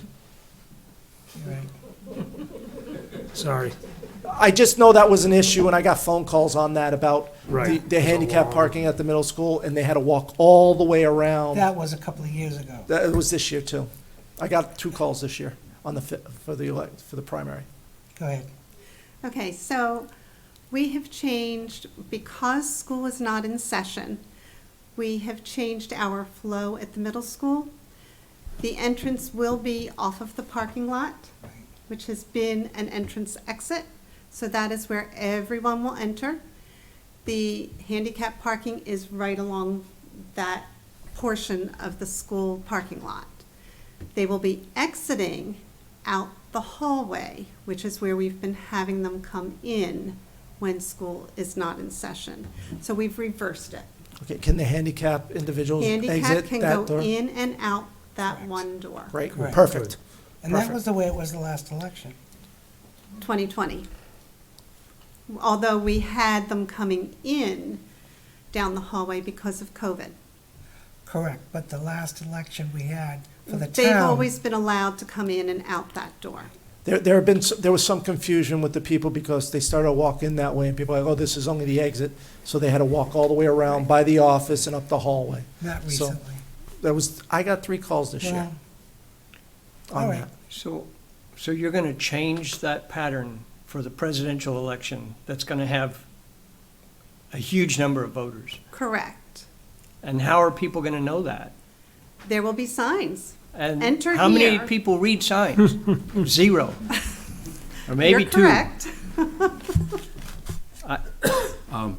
People always come up and try to go in that door no matter what anyway. You come out of your car, you go towards the door closest. So we're just making it obvious that people are just doing that. Yeah, okay. People are so- always coming up and going, I can't go in this way, and being sent around. Just the flow is more natural coming in that side door. So that's why, you know, But they're we're not going to want to adjusting go out the other way, when they- especially if it's raining. Well, they're gonna be depositing, so the machines are not gonna be at that door. The machines are gonna be towards, so they're gonna Oh. be walking that way to go So we out. don't need to move. No, we don't need to move them. So Jen, that's you right. sit where you were. That solves that whole thing. So, So is this going to be, Last time we had a presidential election, we changed the pattern, or when we changed the pattern here at the high school, it was chaos. we don't wanna talk about that. Well, we're going to talk about it, because I don't want to find us talking afterwards about how something screwed up because we changed things, True. and people weren't used to it, and Yeah, because the school district has been closing the school during elections, it allows us to do this, and we will probably be continuing to do it this okay, way, that was my question. regardless of whether it be a town election Right. or a state or federal The election. other thing we can do is, we can talk to the school. Maybe we can bring up one of our message boards and put it there and say, enter here. And those boards will get people's There attention. were good signs during previous town elections, entrance. Right, we try, we've had signs outside that door that say handicap enter here, and people say, well, it says enter. They're not handicapped, and that's when we've redirected them to go around. But we had, between Brian and I, decided that the flow without school there, we can have the outside flow working with us as well as the inside flow, and just kind of make it less chaotic. It'll work better. That'd be Well, great. It'll flow I mean, better. I know at St. John Newman, they constantly try to get people to go out the back door. 20% of the people don't. They either refuse or they just head out the other way anyway and go through the line where the ballots are being passed out. Correct, yes. It's a real hassle to try and get people to flow through and not go the way they want to go. And so I'm sure it's worse at the middle school because of the parking lot situation. It but- is. And since you brought up St. John Newman, there is overflow parking, and the overflow parking is, Connection, I met with the deputy chief. Is and what? The I'm connection people, we basically have PC a good connection. chunk of their parking lot.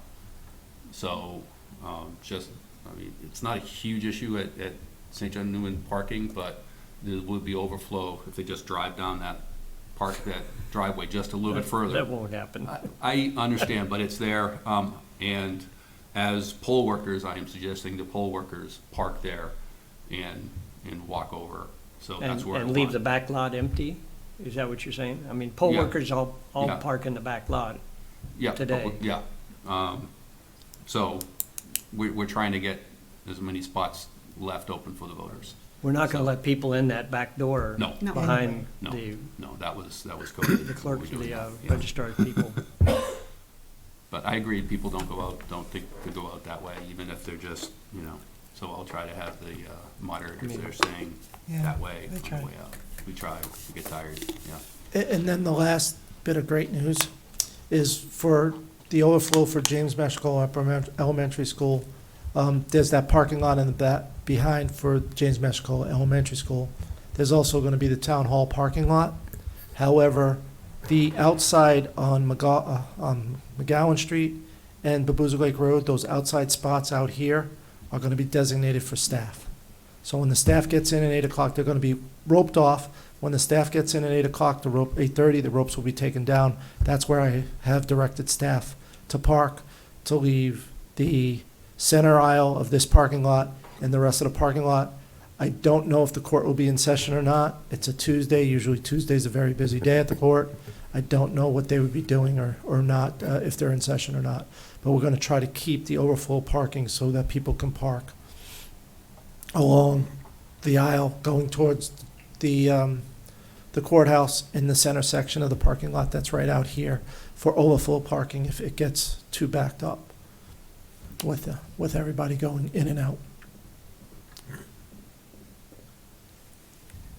Piece of cake. We'll do the best we can do. Yep. All Get right. out and vote. That's why a lot of people are doing the mail-in. They don't have to deal with the hassle. Sure. I don't blame them. Are there any other Yeah. comments, questions, or concerns? Think not. Very good. It'll be over real soon. Thank Thank you, God. folks.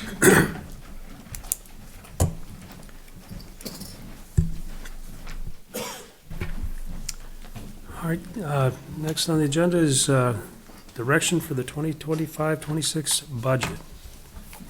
Paul and Paul. There was so much to review here.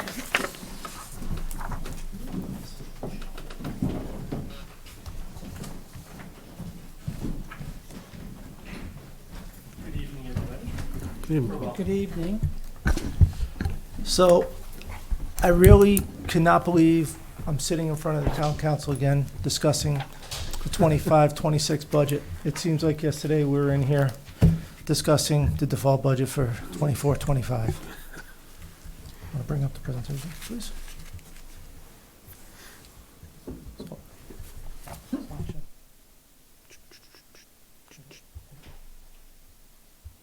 Come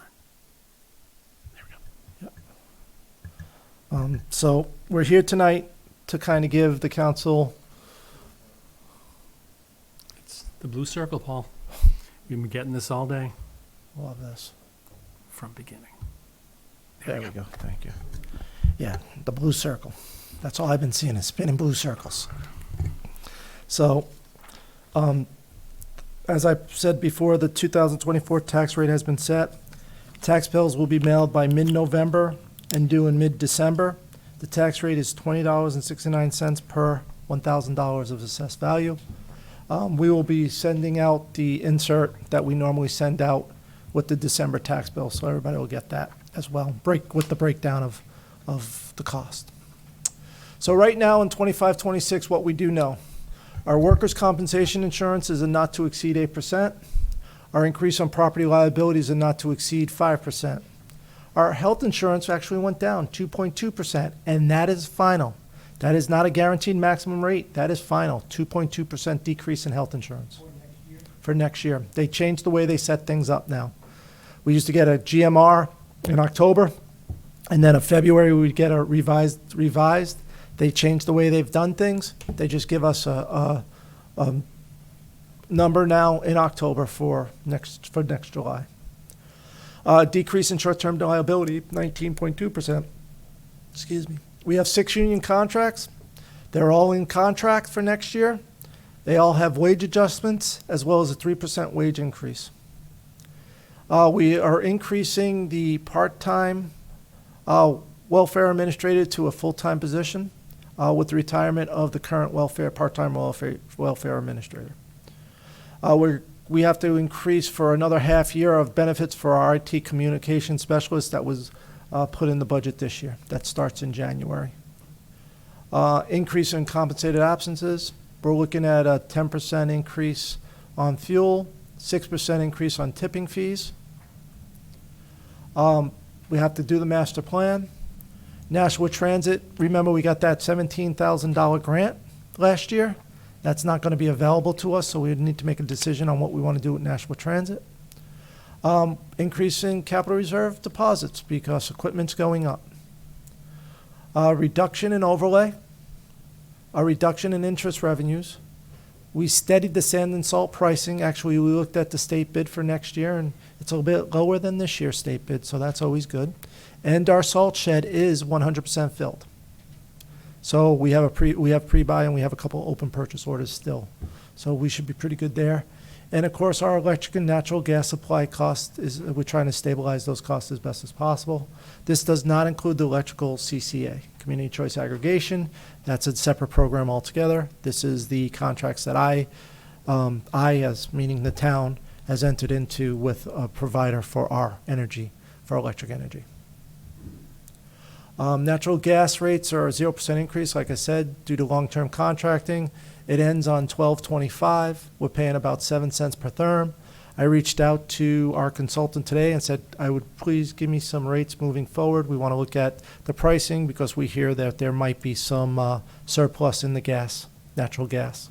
So if we can get a good rate going forward, we'll sign another long-term deal. If not, we have until December of 2025 to try to sign a deal.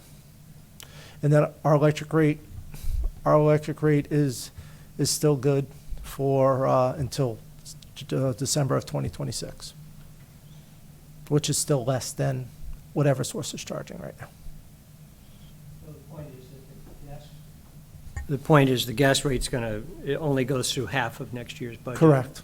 Correct at this point, but when we bring the budget forward, we're looking at, we'll have we're hoping that we won't have an increase at all because of, I think it's a good time because of the surplus. And if we do increase, it's going to be thousandths of a cent, not pennies, hopefully.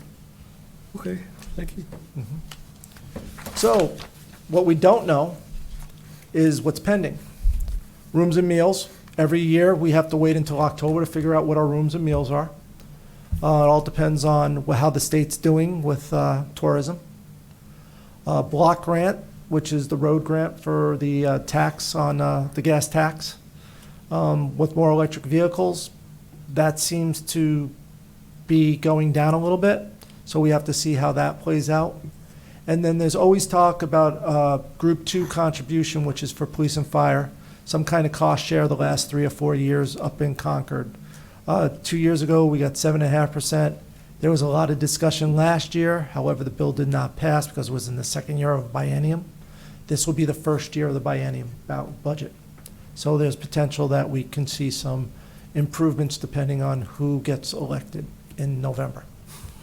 We have not seen a non-union wage adjustment in the budget. We have not provided any increase for non-union wages. We'll be bringing a proposal forward hopefully before December on non-union wages. So the council can look at a new wage plan for non-union individuals. Always have to talk about the use of fund balance. Improvements. I know this has been one of the goals of the town council. As we'll hear tonight, we're going to start looking at the goals. One of the goals through the retreat that we had was infrastructure. So we'd have to look at improvements. And one of the major goals that we looked at during that time is what do we do with our police and fire stations? We need some improvements that need to be done. So, but that's not factored into these numbers tonight. And welfare housing costs. We got some good and bad news. The good news is that Merrimack's leading the way in rental properties for this portion of the state with cost. The bad news is now, 2-bedroom apartment in Merrimack, the going rate is for welfare reimbursement is $2,100. It used to be $1,800. So that's an extra $300 a month. We'd have to look at that more closely, working with Pat Murphy, who's our welfare administrator, to come up with some additional probably costs for welfare housing costs moving forward in the budget. So what affects that number? Why is it going up 300? It affects the number because the going rate in this area, in the southern region, for a 2-bedroom place is going, the average is $2,100, and Merrimack's leading the way because we're well above $2,100 for a 2-bedroom rate for our apartments in the town. So they look at all the apartments and what people are getting for rents, and they come up with a standardized rent, average rent for a 2-bedroom apartment, and that went from $1,800 to $2,100. And that's done by town, That's done by region, by region? southern What region. region are we in? We're in the southern region, which is Nashua, Hollis, Merrimack. So We're all of expensive. those areas now Yeah. going from 18 18 to to 21? 21, correct. It's not just us, it's just, Well, okay. We're It leading the- sounded like it was a no, Merrimack thing. we're leading, kind of facetiously, we're leading the way because our 2-bedroom apartment in the town of Merrimack is roughly around $2,900 a month now. Right. So It's because of all these new fancy apartments that have gone in, right? that also helps with driving up the price. So that's where we're at with what we kind of pending items, what we really are keeping an eye on. So now to the numbers. So about every $50,000 is about a penny on the tax rate. So we look at workers' comp, that's a $37,000 increase, about a penny. Health insurance decreases over 100, almost $101,000, that's a decrease in 2 cents. Union wages is about $527,000, that's an increase of 11 cents. Increase in worker comp is about $550,000 is a penny. To increase the part-time to full-time, full year for the IT is about $58,000. Welfare is about $54,000, they're both a penny. NHRS, actually, our match rate went down this year by a little bit in each group, and that's going to save us about $119,000. Gasoline and diesel is about $65,000 increase. Elections, we're going from 3 elections to 1 election. However, the state has put a new rule into place. During major elections, we'd get 1 tablet with the software included on it. So that 1 tablet with the software included on it, for people who are blind or can't, have hearing difficulties, they're allowed to go in a booth and actually use the tablet to vote. Well, the state came out and said that every election, you need the tablet. We're going to provide you the tablet for your election in April or March, depending on when you have your elections. However, we're not going to provide you with the software. So now we have to have Tech Upgrade to get somebody to program our ballot on this tablet, one at each polling location. So that's why election, we're only decreasing about $25,000. If we didn't, we'd be decreasing around $40,000. So it's going to cost us some money to have a town election because of a rule the state made about having one of these tablets. And right now, they're loaning us the tablet. There's no talk going forward if they'll be loaning us tablets anymore, so we might have to buy these tablets for 1, 2, 3, 4 elections. Do we pay for the software for the Optech ballot machines for the? Yes, we pay for the We pay for the upgrade on software the, for we those? pay for the upgrade on the chip.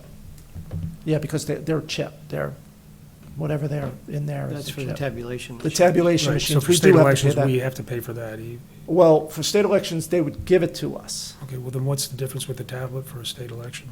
The tablets are fine for state election. It's for our For election, our locals? our local election. They're not giving us Okay. the chip. We have to buy the chip and programming of that tablet.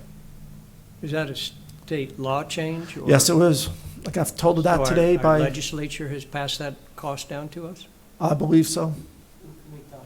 Maybe we should tell our state reps to, they need to Yeah. stop that. An unfunded mandate. Well, I'm just saying, yes. Yeah, well, we don't know if it's gonna be an unfunded mandate. But we're assuming that it's gonna be an unfunded mandate, knowing what's We're happened in not the sure yet. past. Can we Okay, take a fair. quick poll? How many people have seen anybody use those tablets at an election in this town? One, You've seen This one past person use a election. tablet? one, Not in Merrimack, not at St. John Newman. the last election. Yeah. We only have one or two Someone people. actually used it? Yeah, there's one that One uses person. it over I at didn't even know Upper we had Elementary School. I don't think anybody uses it at the middle school. One I person didn't did. even know we had Actually it. went in and used that tablet for the state Someone primary. had to go in and help them. And honestly, I said, where's the tent? Because it's in its own tent. Oh, really? That's right. I said, where's the tent? I've never noticed the I tent. didn't even. I said, who owns the tent? And Brenda told me, we own the tent. I'm like, well, where is it? And she said, at the Upper Elementary School, it's all the way down to the back edge of the facility. I'm like, I've never noticed it in all these years. And she Well, said, it's we usually definitely get there at 1 to St. John 3 Newman. people who use it. But Yeah. it's a new state You law gotta have that it. we have to have those, so we have to have it. We Yeah. can't not have that. I mean, and this state has decided that an assistant can't help this person fill in those dots. They've got to go use this tablet, which is more complicated. Well, it depends on what you're calling an assistant. A town elected official at the polling location, such as a supervisor checklist, a moderator, or an assistant town clerk tax collector, cannot go in the booth and help this person vote. They can set everything up, they can put the ballot in the printer, they have to get outside the booth. If I have a caretaker or an assistant, they can go in with them in the booth and help them do the ballot, but they cannot be part of the election process. Sure. And All right. I asked that because I actually set that up in St. John Newman this past year. And it took me about 25 minutes just to figure out how to use the thing and be able to get it to run. And I ran 3 or 4 different times ballots through the printer and stuff to see which way it goes in and how come and why. It's not, I mean, especially if it's a long ballot list, you have to go through each and every individual. Yeah. It's very complicated. Somebody that has any kind of mental complications is not going to be able to figure it out. This is what, I just wonder if our legislator even pays attention to what they're asking us to do. I don't know if the Secretary of State who mandates this stuff down for compliance knows what the real ramifications of I mean, that we is. pride ourselves in being an easy and open and fair election, but that's one of the most complicated things in the entire election. I'm sure. Like I said, I was surprised. I didn't know where we even had them. And number one, number two, where they were. And who sets the booth up and who's responsible for the booth. And we're responsible for setting up the tent, for lack of a better term, and taking down the tents at the end of the night. So, yeah, And is hot and yeah, stuffy and yeah, all the above. mildewy, and anybody that So- goes in there is taking their health in their Oh, own hands. gee. We try to keep them as clean as possible, and store them in a warm, dry place. But, they're only used once or twice a year, so. But that's where we're at there.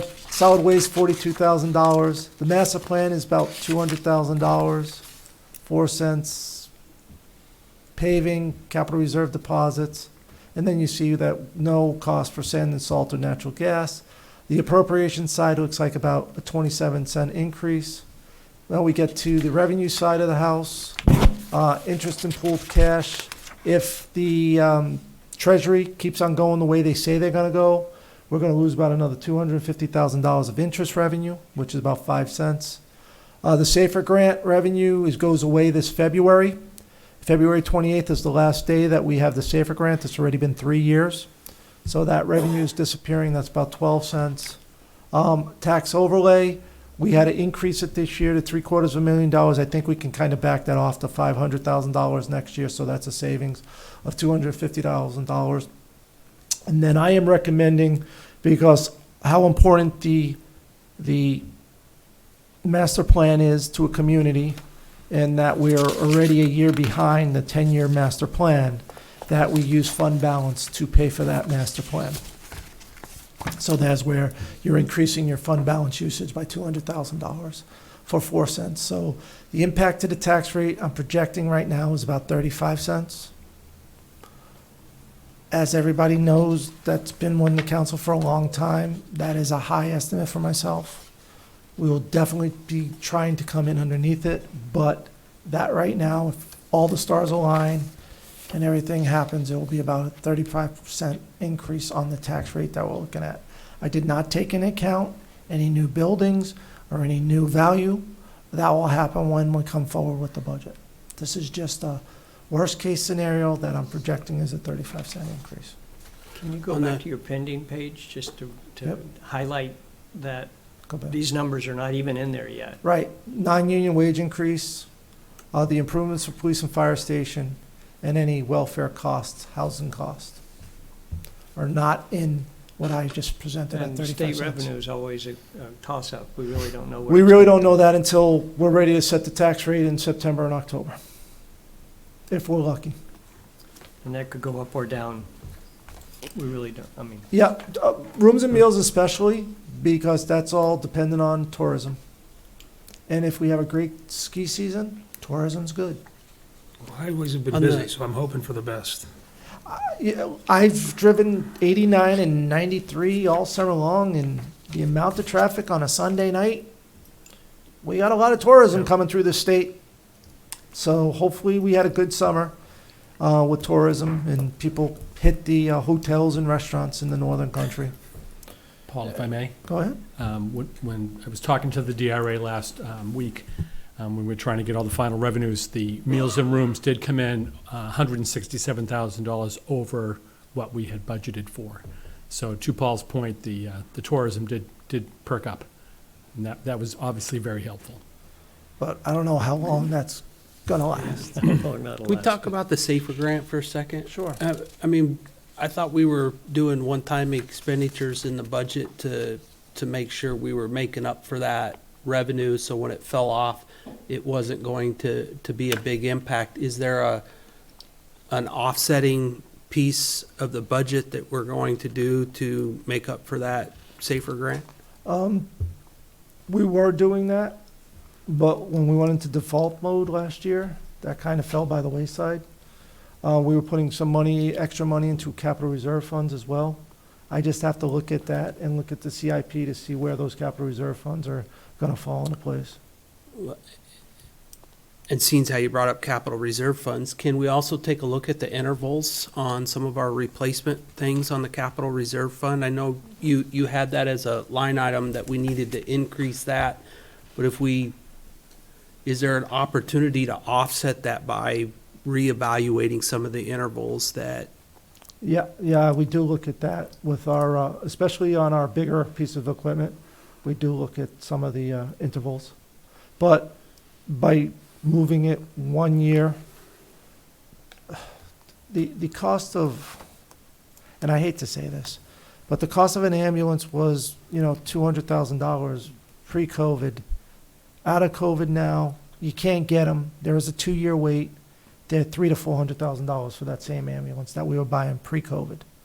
I don't want to blame everything on COVID because but just some of the costs and inflationary cost on some of the equipment has just increased. We were putting $400,000 aside for fire, and we all agreed to that plan when we came through. Chief Duke brought it forward. We all agreed to $400,000. This is the plan. This is what we're going to replace. Here we go. The prices that we had in that plan going forward, even though we kind of jacked up the prices, are nothing to what we're seeing now. Just a pumper truck alone for the fire department is almost $1 million now. And we bought 2 for $1.2 million 3 years ago. So just the price of some of this equipment is going up, and we're just trying to match it. And we are pushing some of these costs out a year or two. It's just trying to match what's going on. We were here last week. We talked about the Wire Road intersection, right? That went up from $10 million to $12 million on an estimate. That $2 million, our 20% is another $200,000. You know, we weren't planning on that 20%. Good thing is we do have money that we got from the state that will help offset some of that cost that is directly related to have to do a bridge project, and that $600,000 will go towards that. And we do have some other money that we're looking at offsetting some of these major capital costs, but that's not going to be a recurring. That's not recurring. We're trying. And I have to look closer at the SAFER grant to see where we were putting the money. A lot, like I said, a lot of that went away with being in the default budget last year. I increased paving $115,000. We might not increase the paving $115,000 to help offset some of the SAFER costs. It's just I'm trying to get up to $1.5 million in paving. As we all know, from 10 years ago, we were supposed to be at $2 million. Right. And I think 3 years ago, we were paving at $1.2 million. So we're trying to increase paving. It's just, that's my job, is to do the balancing act. And I understand what you're saying about the SAFER grant, and I'll try to find some money to help offset those costs. Paul, to Andy's point, as far as lengthening the time in between replacements, with the new highway garage, the conversation was trying to get 12 years out of a truck as opposed to 10. Has Don spoken to how that's maintenance is looking with those vehicles? And I received the CIP today and starting to look at some of that stuff, when the replacement schedule was for some of these trucks. A 6-wheel dump truck costs us $210,000 now. Yeah. It's expensive. It's expensive. It was $165. We were budgeting $165. Now it's $210. so to that point, though, if we could, because we We- were we- talking yeah. 12 years, and if we could even push it more, because Right. they now have the ability to wash them. We you have to know, look at it. keep- I think. Keep them clean, maintenance is better, they're in a warm building. I think what we need to look at, and I have to start looking at this as well, and that's one of the things I circled, is where are these trucks in the replacement? Were they when were they replaced? How many years were they outside versus how many years were they inside? Yeah. So I have to start looking at that with some of our dump trucks. Do we and have some of some our stuff. that were new when the highway, we never were outside? Yeah, we do have some that we bought that were Could be never better. outside, and those should be pushed out. We have a grader that's on the CIP that I see in my mind right now. And we still have dirt roads in this town. That's why we need the graders, for those dirt roads. But, what was it, 10 years ago, maybe a little bit longer, we stopped plowing with the grader, and we bought a 10-wheel dump truck instead. Right. Which helped prolong that life. I just don't know how much, longer we can. And we also need to look at gently used equipment as well, instead of buying something like a grader that goes out, spring and fall, and maybe Also- once or twice during the winter for those graveled and dirt roads. Maybe we get a gently used one that we Sure. can get. That would work, and also we should contemplate, because we're down to I can think of 1, 2, but that's it, that I can think of, but we're down to so few that, I don't know if contracting now, I don't know how often they run it, I thought once a year maybe. Yeah, well, that's something else that we'd have to look at, with, but when you contract out, as we found out in some other projects that we're trying to do, we're at the mercy of the contractor. Sure. I've been trying to get somebody in now to look at our Opticom system, or the chief has, I should say. We've talked about this, fixing the Opticom system. The Opticom system, for those that don't know, those are those little red beacons on every light. And when an ambulance or fire truck starts approaching the intersection, it turns the light so whatever direction they're going in, that light turns green to clear the intersection. Well, we have some issues in some of the areas in town. We've been trying to get the vendor in since late July. And that's how busy he is, because only certain vendors can work on the where we need this. It's in the state road, part of the state road, so only certain vendors, the state will allow work in their box, their traffic box. So we have to wait for this vendor, and he's so busy that hopefully I think next week he's coming to at least check out the project to get us going with it. So contracting out sometimes sounds like a good idea, but sometimes you're at the mercy of a vendor. I was, Yeah. I don't know if it's a good idea or not, I was just thinking out loud, I guess. Well, case in point for contracted plow services, we've been contracting out our plowing of our town hall parking lot, our police station, our fire station, our library, and St. John, our adult community center, and our fire stations. We've been contracting that out. And that contract price started at $18,000. This year, we went out to bid, it was $45,000. And it doesn't snow anymore. $45,000. $45,000. It's because we have police and fire that 24/7. So we have to look at the cost of overtime, buying a truck, cost of overtime, and does that offset this $45,000? And right now, the break even, we're getting close to break even. We're still contracting services is better than us paying for it because of the cost of a 1-ton dump truck at $75,000, $80,000, that we have to use.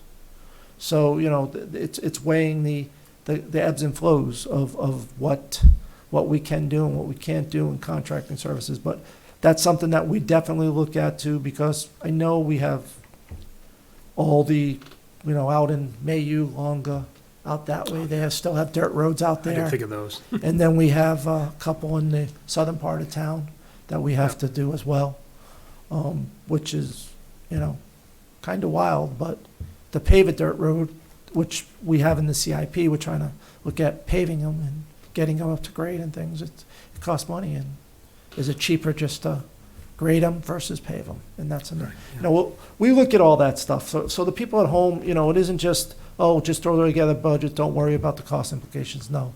I look at it, I ask those questions. Is it cheaper? What's the cost of return, rate of return on buying a piece of equipment?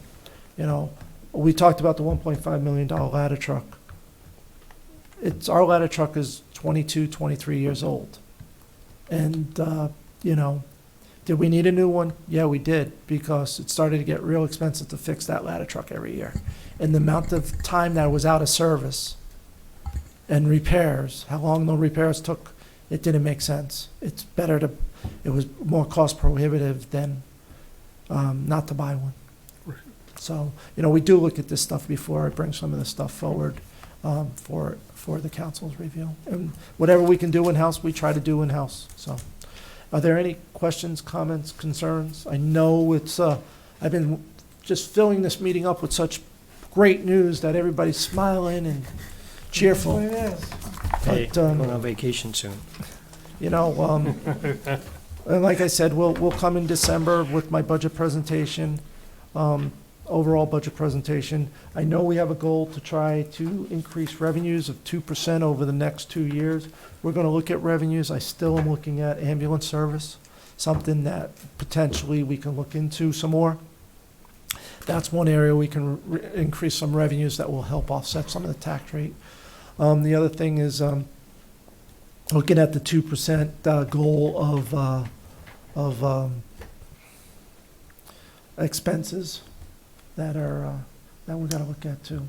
That we're looking at. Was part of the goal, and we'll put it forward. Non-operating expenses of 2%. So that's something that we'll look at. That's one of the goals. Trying to get the goals in here, and we'll talk a little bit more about one of the goals next. But we'll start looking at some of the goals from our retreat. Paul, since you mentioned the ladder truck, is our new ladder truck in service yet? Not yet. Not yet. Not yet. We're they're still training on it, and there's a couple pieces of equipment that we have on order for it. A couple pieces of equipment we have on order for it. that should be arriving shortly. It isn't long lead times on this stuff that we bought. It should be here rather soon. When did that truck get here? End of August, right? Beginning of September, end of August-ish. But it is 150,000 times different than the current ladder truck. The current ladder truck, you had to level it yourself. This one's self-leveling. When we retract the ladder in, there's buttons you can press and it automatically lines up and brings the ladder in. So there's a lot more items that the gentlemen the firefighters need to learn how to do this stuff. But once they learn how to do it, it'll be easier for them to do. So we're starting to try to get it into service. We're hoping in the next couple of weeks that it'll be in service. And the other thing is that we talked about impact fees with all the surrounding communities. All our surrounding communities, if we need a ladder truck, have a ladder truck. You know, Nashua, Bedford, Amherst. It's not something that we want to rely on, but if we really need one in a pinch, they have a ladder truck. So, and we are trying to get them trained. And once we get these pieces of equipment, we should be able to hit the road with it. And the other reason why our other ladder truck, talking about costs, we have a ladder truck. It was inspected through the end of September. It needed new tires. And the tires were going to cost $10,000. So the fire chief made the decision not to put $10,000 on a ladder truck for 1 month. Right. I And appreciate that. we talked to him, and I talked to him, I said, if we can reuse those tires, let's buy them. And then when the truck gets put out of service, we can roll them off and put them on another vehicle. The tires do not match any other vehicle we have in town. Of course. So we can't even use, if we could, we would have bought new tires and put it on and we'll still use our old one, but that's why. It wouldn't pass inspection because the tires on the back are a failed inspection. But it's not like going out and renting a car. You can't just jump into the ladder truck and run it. You're No. saying there's a lot of training that has to go on. There's a lot, you can drive it, Well, yeah. but the back end of it to use it is a little different than just renting your Acura.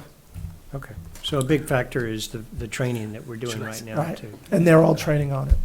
And everybody has to know at least rudimentary how to work with it, right? Yeah, all 44 firefighters definitely need to know how to work that ladder truck because you never know if you'll be who's going to be on the apparatus at that time. Who, you know. Okay. All right. Nancy's pushing me along here. Oh, sure, blame me. So if there's nothing further, move on to number 3. One of our goals was how we might, our retreat was how we might improve our communications with the community. And Paul and Jennifer and Nancy and I have been meeting on a couple of occasions and have come up with some ideas. And quite frankly, Jennifer was the big lift on this whole thing. And so I don't know if Paul wants to speak to anything first, Jennifer? Yeah, thank you. Thank you, Mr. Chair. I promise this is the last time I'll talk. As I said, at the June 19th Town Council retreat, the Town Council prepared goals for the upcoming fiscal year. One of these goals was to create a Town of Merrimack smartphone app to improve communications with residents. The Town Council at the retreat tasked myself, the town manager, and staff with insight from the Town Council on this goal. The members, a small group of 3 councilors and myself met to start this process. The members were Vice Chair Harrington, Chairman Rothaus, and Councilor Jobin. Utilizing Councilor Jobin's talents and experience in this field, the group developed a 1-page sheet that's in your packet that would allow individuals to click a QR code to quick link to specific pages on the town website.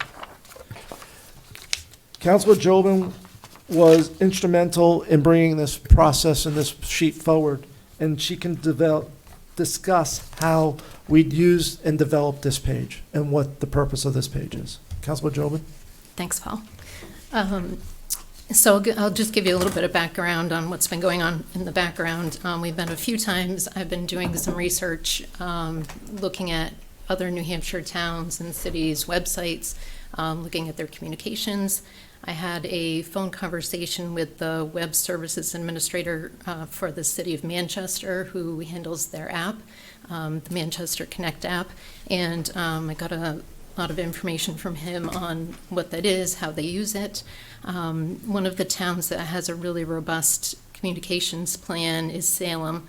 I did talk to Paul and got his permission to talk with did a Zoom meeting with their town manager and their community development program manager. They were really generous with their time and talked about all aspects of their communication with me. And I feel like that's a really good model. They're really comprehensive and for us to follow. So you do have a handout that just went through. That's just something that I went over when the four of us just recently met. And that's just for you to you can take home and look through. But it's just some ideas of things that we can implement, a lot of them inspired by what Salem's doing, and things that will go in deeper on further down the road. So there's a couple of things at this point we want everybody's agreement on. And the first easy step was this flyer. Salem has something very similar. I brought it to Paul's attention. He shared it with Nick in our media services division, and Nick ran with it and created this beautiful flyer. So it's got a QR code for easy access to our website, Merrimack TV. It highlights the new radio station. And then the center one, Nick had the idea of making a seasonal item. So these could be changed out. And like Paul's mentioned, not necessarily the seasons of the year, but seasons that we go through, like it could be budget season, or like this one kind of highlights, in the spring when sports and, different parks and rec stuff is available. So the idea is to kind of post these in town, town hall, town buildings. Hopefully we will get to a point where we're putting them out in the community and other places. We're putting them out at, the grocery stores, places where people gather. And then hopefully Nick can gather some data based on, are these actually getting scanned, and are we getting traffic to the websites and things like that. So kind of a relatively low lift with this one to just get started with communication and, just to make it easier for people to find some things. The second sheet here was Nick changing it out for the seasons. So just some different graphics, just for an example of what could be done. So I guess the ask for that one is, does everybody here approve of going forward with this and implementing it and having Nick handle that for the change out for the different seasons? So I'll pause if anybody's got any. Do we need a motion or just consensus? Basically consensus, if the town council has any questions or if they have any concerns. And the seasonal items we'll be discussing. We know that December through February is definitely going to be budget season, because that's our budget season.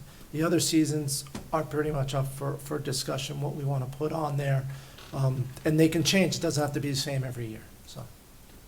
I think one of the things we need to highlight too is during our discussions, we felt that this was one way to get the younger generation involved. They're not searching websites. They are, and they go to and use the phone and they scan it. My generation won't do that, but younger generations will. So that will help get them involved in becoming aware of what's going on as well.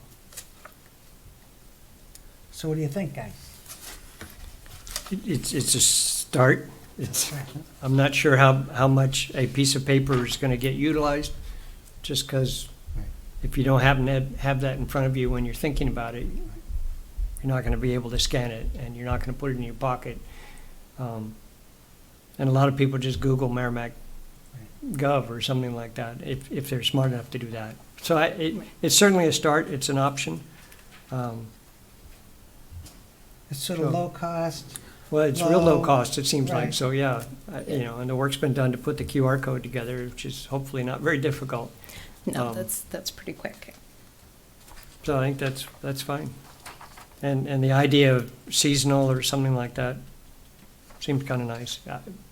Again, it's a matter of whether people will pick them up and have them available when they want them. And Right, we were thinking, we've all tried over the years to come up with ideas on what we can do. We've started using a number of years ago now, the highway construction signs and, to a degree they work. But this is something that would be relatively measurable and low cost, so that's why we thought it was a good To beginning. start. it's a start. I mean, I think if you had an app which all this could be on, Well, you that's know, We're the- working on yes, that. which so- would certainly go a lot further. So this is a start and gets us in that direction. And Right. Right, I The appreciate the flyer- work.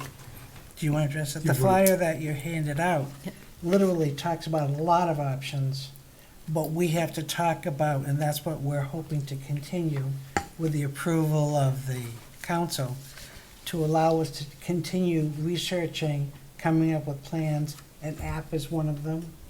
Enhancing the website is another. But again, there's a cost-benefit ratio that we have to look at, and we're looking at, Jennifer is putting the time to talk to other towns. Yeah, And there's a significant, and I- there are different options That's too, a time factor, right? yeah. Right. What do we want on the app? Is it an interactive app? Is it a one-way app? There's a lot of questions that need to still be answered. And the other thing too is that, anybody who's streamed lately, oh, I forgot my password. There's a QR code. You click on the QR code with your phone, it takes you to the thing, you put a new password in, next thing you do, you're watching your Hulu, you're watching your Paramount. And Nick's gonna have this running as part of when they're, as part of the menu options too, to have a QR code to click on it, so you don't have to wait to see town council meeting reruns. You can click on it and go right to it if that's what you're interested on the TV pages and the TV, the channels and things of that sort. There are a lot of communities that are using an app, and like I said, we've utilized, the group has utilized Jen's talents, and, this is something Jen does for a living, so people out there, Jen brought this to the table. We're saving money. Yes. Dora, if you really go back to when Councilor Jobin interviewed for the position, and this was one of the things that she brought forward of something to look at, and she's really taken the bull by the horns and really run with this for us. And is it perfect? No, but it's a good first step. Yeah, Going great down the first road, step. we tried to go low cost, and then see where we go from here with other options. With the overall goal being that app out there. And this handout really does list all of the possibilities, not in order, per Oh, se. this one, yeah. The one that we just handed out. Web redesign, counselors setting up, Going out in the community. going out into the community. I mean, I think we do, but I think we need to make a designated, concerted effort to be able to have, for example, I'll go, and we talked about this during the meeting, I'll go to an event, well, I'm there socially and I'll talk to people, but I'm not there as a town councilor to be receptive and open to come and talk to me about Right, town business. because you're going to go to the Abby Griffith thing, or to go to the 4th of July parade. You're not Right. going to, Right, but if there are certain times that we could have a little table, and there are 2 reps to volunteer, 2 counselors, and then we're here to be available and open to having a discussion about anything you want. That's different than my walking around with a counselor Yeah. badge, and I'm walking around. Citizens Right. would not necessarily feel comfortable coming up to me to talk about, well, a oh, lot they would. might. But there would be they wouldn't see it particularly as an opportunity to talk to me for town business stuff. Where Right, if you represent, so that's something we can talk about, having counselor hours available at the town hall. Something we can talk about. Again, not a commitment, but it's worth a conversation. Having a podcast, that's interesting, isn't it? You said Salem, Salem does a podcast, and they actually work with the high school. They have a high schooler is their producer. So it's all kind of integrated with that, which is interesting. Of course, we've got the equipment here. I talked to Nick, and he's extremely excited today about some of this stuff that we talked about, going out and just having, like we talked about in this little group, is that you have to have something to say. You got to have kind of a script. You have to have something to say. So for me, just bring in a fire chief and sit there and, what do you do? What does the fire department do? No, we have to have a script. We have to have something to say. There has to be a reason why you have a blog or you have a podcast. You have to have something to say. And I talked to Nick a little bit about that, and he's ready to run with it. He's ready to run. I told him, give me a couple options, and we Not meet surprised. every other Monday, and told him when we meet again, which will be not next week, the week after, he's gonna have options for me to look at and move forward. So we did talk about that with Nick, so he's ready to run with that. And last is the smartphone app. So I think those are possibilities we came up with that we can further research, and this is only the first step. Oh, good. So with the consensus of the council, Nancy? Yeah, I just want to say, I think this is great. This is one of the challenges we identified, last summer when we met. And I think this is the foundation upon which the rest of it would be built. And as Nancy said, we are often at events, but we're not maybe all in the same place, or it's a good way for the community to know who we are and who they can reach out to. I was just thinking, when you said like like our office hours, or even just at a table at a national night out, it would help people to understand what the process is, because I've had people reach out to me and say, hey, this is an issue, what do you do? So that's a place where they could say, I'm having this issue, whatever it is, I don't know, roads or whatever. What's the process? How do you get on the agenda? All those kinds of things. I think it's a great thing. So thank you for your time doing all that. So everybody's relatively comfortable with moving forward with this? Sure. And then we'll speak to you in another month or two about the next steps. Andy? I said we haven't heard. Mackenzie, Andy's shaking his head kind of, yeah, I'm good with it. I don't want to put Councilman Murphy on it, but, this is kind of trying to get, your generation. thank you, Nancy, involved. And do you think it's going to work? Do you think we're just spinning our wheels here? This is the generation we're trying to get involved.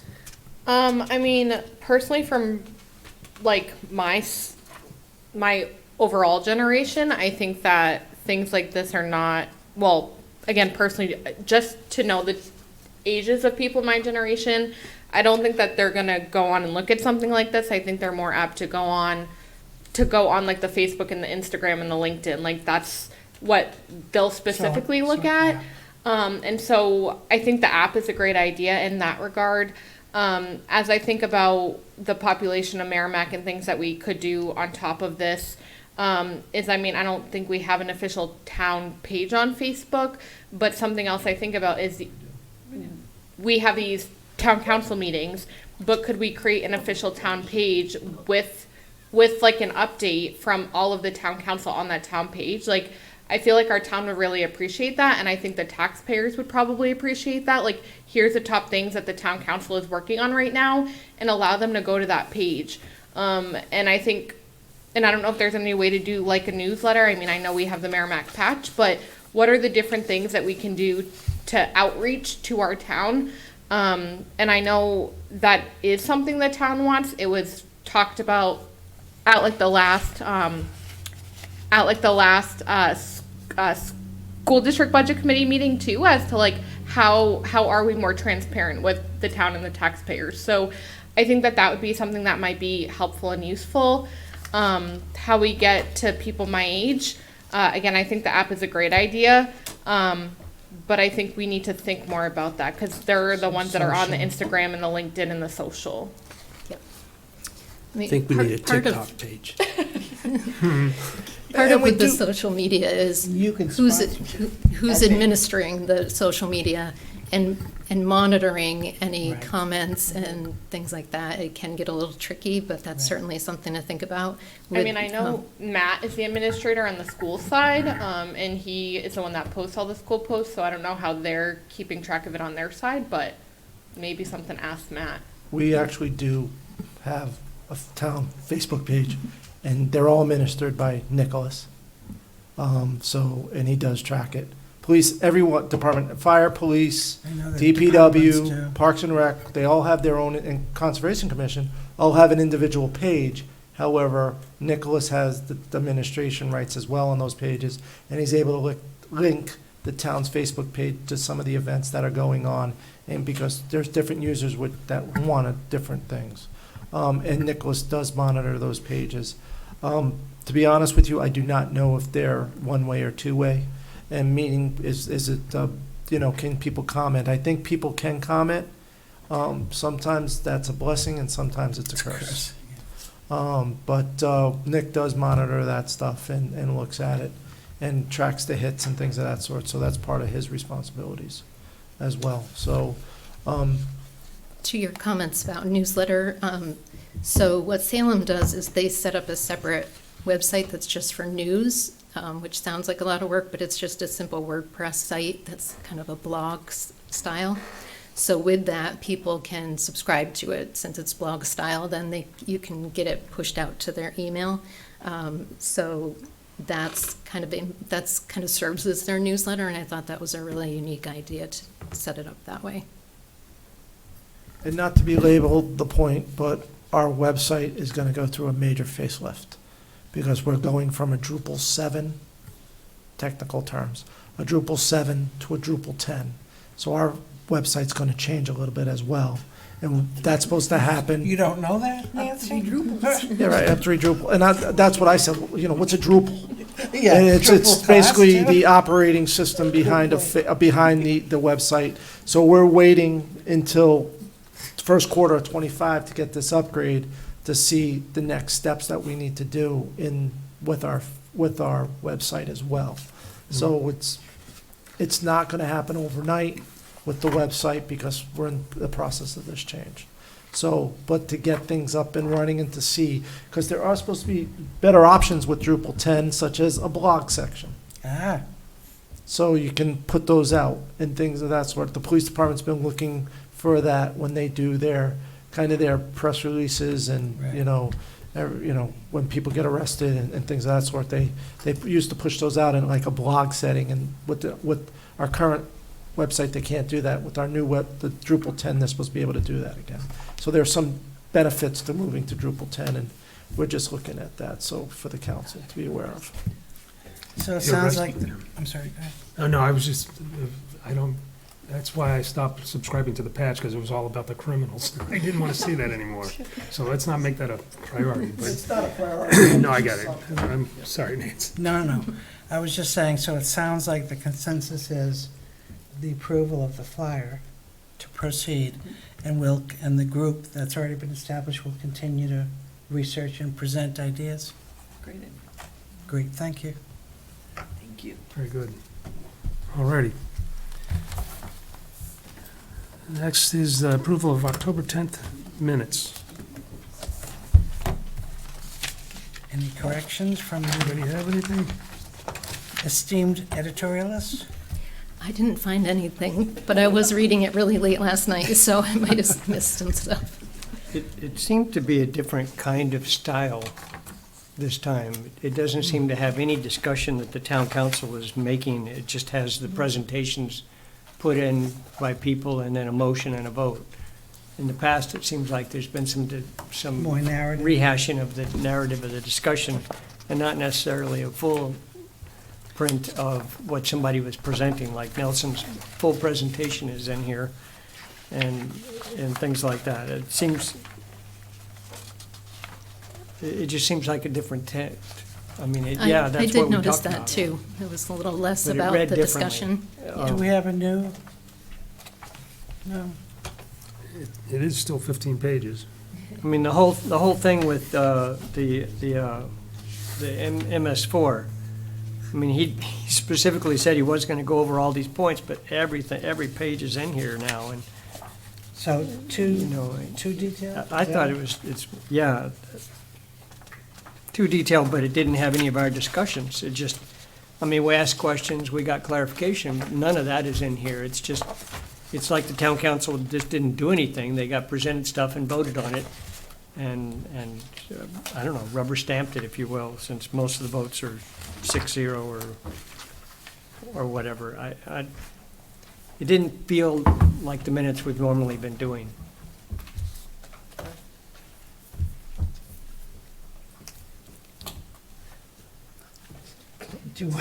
But I don't know what So to that's do for about it. I mean, comments. It that was was a the normal comment more than minute anything else. taker. I and don't, It's our normal minute taker who did this.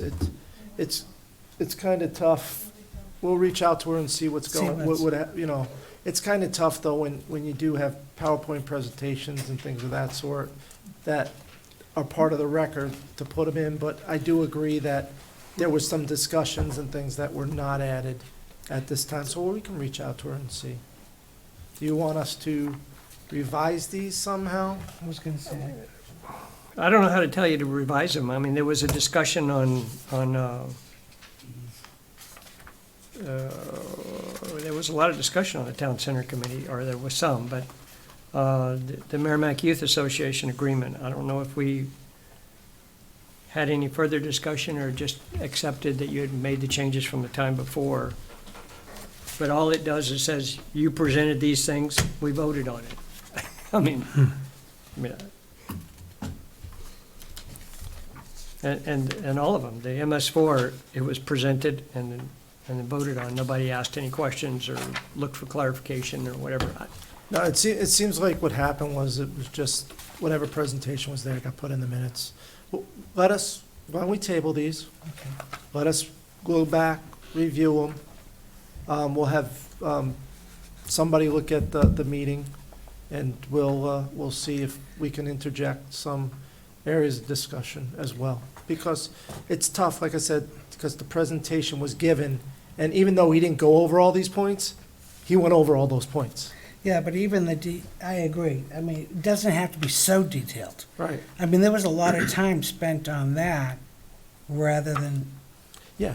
But why don't we, because a lot of the detail are the handouts that go back with it. right. If we could, my suggestion would be, let us table it. I'd Let like us to go make back a and look motion at it to and bring it. table the minutes. Nance, the other, I'm sorry, sorry. I'm sorry. No, I was just gonna say, that's fine, and I don't even know how much it matters, but I think that on page 5, line 10, the vote was different, than the numbers there. So I can clarify that too. So if we're gonna table it, we can just correct it all at once. Page 5? Page 5. Page 5, line 10. Line 10. Oh, you're talking about this Yeah, right here? Yeah, just All the right. vote and Yeah. everything. Not- We'll- I don't When know the we're looking importance. at that, we'll look at that as well. So I'd like to make a motion to table the minutes of October 10th, 2024 for the town council meeting. To a date certain, or, Till the next town council meeting on November 7th. Right, 5th is election day. We don't have a I meeting. mean, the technically, if you don't table it to something, it actually gets tabled and doesn't come back. Oh, So okay. you're supposed to table it to, So it's till it's Something. November 7th. okay? Second. Good. It's, Nancy, motion by Nancy Harrington, second by Nancy Murphy. All those in favor of the motion table signify by saying aye. Aye. Opposed or abstained, 700. abstain, because I wasn't here. 7, You don't have to, but I don't, we're whatever. tabling, I mean, never mind. do you want to abstain? Whatever you want. Sure. Okay, 601, Mackenzie abstaining. Comments from the press, comments from the public, comments from the council? Oh, Tom, Just the election is coming up, finally. We can have more when we get all these signs off the side of the road. But please do take your time to come out and vote. Please bear with us as we all work with the town to try and make it a good, safe, fair election. It's our desire that everything goes smoothly, And just realize that there could be crowds, and bear with us. And have a great weekend. Thank you, Tom. Nothing Ditto. further? Ditto by Nancy, all righty. I'll accept Motion to adjourn? Motion by Nancy Harrington. Second. Second by Tom Koenig. All those in favor of adjournment signify by saying aye. Aye. Opposed or abstained, 700. Thank you, everybody.